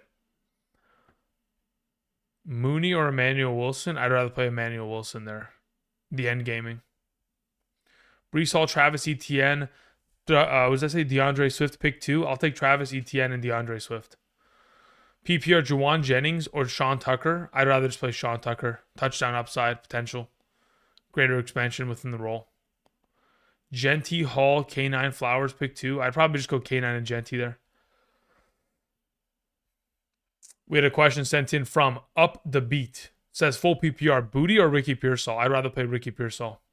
I'm starting Drake May. Yeah, I'm just worried about the DJ Turner matchup. He's been incredible in terms of cornerback coverage. Mike is muted. Yeah, thank you very much, 777. Good one, brother. Let's see here. H13, what's up? Upbeat said you missed my super chat. I just got to it. I'm at a little bit of a delay, guys. Whenever you guys send in a question, I think there's like about I want to say 25-second delay between when you probably hear my answer and when you originally send it in. So just keep that in mind. H13, let's see what you had here, brother. Says Tootin or Christian Watson. It depends on format. What format are you playing in, brother? Let me see. I could probably get you the answer to both. It's on my, let's see here. So we have Tootin here. Okay, so in a half PPR, between Tootin and Watson, I will go Bayshall. And then between a full PPR, I will take Christian Watson. So it just depends on format. Half PPR, I'll take the running back. Full PPR, I'll take the wide receiver. Thank you, H13. Appreciate that, my man. Let's see here. HN Vloki says half PPR, Genty, ETN, Ramondre. I prefer, says Hendy already starting. Yeah, you have no reason to start Ramondre this week next to him. Again, Henderson's going to be the primary RB. Terrell Jennings and Ramondre are going to play the number 2 and 3 fiddle. And in regards to starting Genty or ETN as of this week, again, as of this moment, I prefer Ashton Genty over ETN because primarily, again, the contributions of which Brayshaw Tootin will be putting forth henceforth. User sends it a question, says, pick 2.5 PPR. We have Brees Hall, we have Devontae Smith, we have Judkins, Swift, Adunze. In a half PPR scoring format, the available options are pretty solid. If I'm picking 2 of them, I'll probably go in the direction of leaning like Adunze and maybe Devontae Smith. Let me see where I have Adunze comparatively to those RBs in a half PPR, and I'll let you know right now. Man, my back is starting to really hurt at this point. Okay, let's see here. So, in regards to the play of an Rome Adunze in comparison to the field, you have Rome, Judkins, Swift. Yeah, I'm not playing him. Yeah, You have Devontae Smith. But yeah, I'm going to play both Devontae Smith and Rome Adunze. Those are my 2 highest ranked players of the bunch. User, thank you. Nate, 7922 sends in a question. Says, pick 2 in a full PPR. Ashton Genty, Jalen Warren, Emmanuel Wilson, Kareem Hunt. As of right now, in a full PPR, Emmanuel Wilson and Ashton Genty are my 2 highest ranked players. But all 4 are fantastic. And as you can see from the rankings on screen at the running back position, are both all 4 great plays. Does DK value rise with Rodgers out? I don't think it rises. I think it just probably balances out a little bit to where it's a lower potential for passing attempts as an offense. That's how I'm perceiving it. Chris Owens, 84, says, PPR, is it worth starting Chris Godwin today? No. Or should I start Mitchell Tinsley? No. Play Chris Godwin instead, brother. You're good. Okay, one of the final questions of this morning comes in from what does that say? Incredible. Got it. Says Jalen Hurts or Brissett. I'd rather play Jalen Hurts. Barner or Wright. I'd rather have Barner instead of Brock Wright. Washington, Dortch, Yoshivash, or Wanda Robinson. Out of those available options, play Wanda Robinson. Thank you very much. Appreciate it. Incredible. SR20 Mars says Michael Wilson or Alec Pierce. Play Michael Wilson for sure. Ayo Potter sends in a question. Says, full PPR, Sean Tucker or Michael Pittman Jr.? Let me see where I have them ranked. We have Pittman Jr. right there instead of Sean Tucker. I will play Michael Pittman Jr. in a full PPR. Omega 91 says, roster 2 full PPR, Charbonnet, Benson, Tootin. Of those available options, who am I rostering rest of season? I think I'm still in the position to where I think Benson and probably Tootin are the way to go for rest of season. Wilson or Walker? If it's Emmanuel Wilson, I would rather play Emmanuel Wilson. What does it say? Was it Daniel Jones or Purdy? I'd rather play Purdy. Again, guys, rankings are on screen. Somebody asked, should I play Dak or Darnold? Dak's ranked ahead of Darnold on screen. Says, what do you think? Algier over Spears is fine as long as it's a half PPR standard, not in a full PPR. What does it say? Cool Brooks says, Torn brother really need to win for the playoffs. Start Dak or Darnold. As of right now, again, my only concern about Darnold is if they blow out the Tennessee Titans to the extent to which, again, it's just like defensive touchdowns, rushing touchdowns from their RBs, and Darnold doesn't doesn't get much opportunity in the second half to throw the football. That's my concern in comparison to Dak, who I expect to throw the ball the entire game. All right, guys, it's 10 a.m. I appreciate y'all coming through, supporting the channel. That's going to call it for me today. I'll be back tomorrow talking about all things waiver wire pickups as we approach week 13 of the 2025 fantasy football season. But again, have a great rest of your guys' Sunday. Enjoy the games. Hopefully, again, we have some high-scoring, exciting matchups, and we are on our way to, of course, getting one step closer to achieving a fantasy playoff berth. Thank you, everybody, of course, supporting the channel. Of course, sending in any of those super chats you guys did, clicking the like button, and, of course, joining us, and, of course, helping others in the live chat in order to answer questions. Much appreciated, much love, but that's going to cover for me today. Again, I'll be back tomorrow talking all things fantasy in regards to waiver wire pickups. Hopefully we have no injuries, so there's not any crazy pickups necessary, but that's just the nature of the beast. Next week, really quickly, next week, before I cue the music, we have 3 games on Thursday. So the schedule is going to be a little bit different. We're going to have Monday waiver wire, Tuesday running back, Wednesday wide receiver. On Thursday, no video upload. We will be live streaming here on the channel starting at 7 a.m. PST on Thursday morning, Thanksgiving Day, as there are 3 Thanksgiving Day games. So I'll be live streaming on the channel Thursday morning. I'll see you guys there. Additionally, we have a Friday game between the Bears and the Eagles next Friday. I'll be live streaming here on that afternoon. Be sure to swing on by.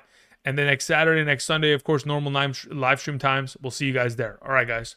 Cue in the music. Have a great rest of your Sunday. And until next time, I'll see you. Peace.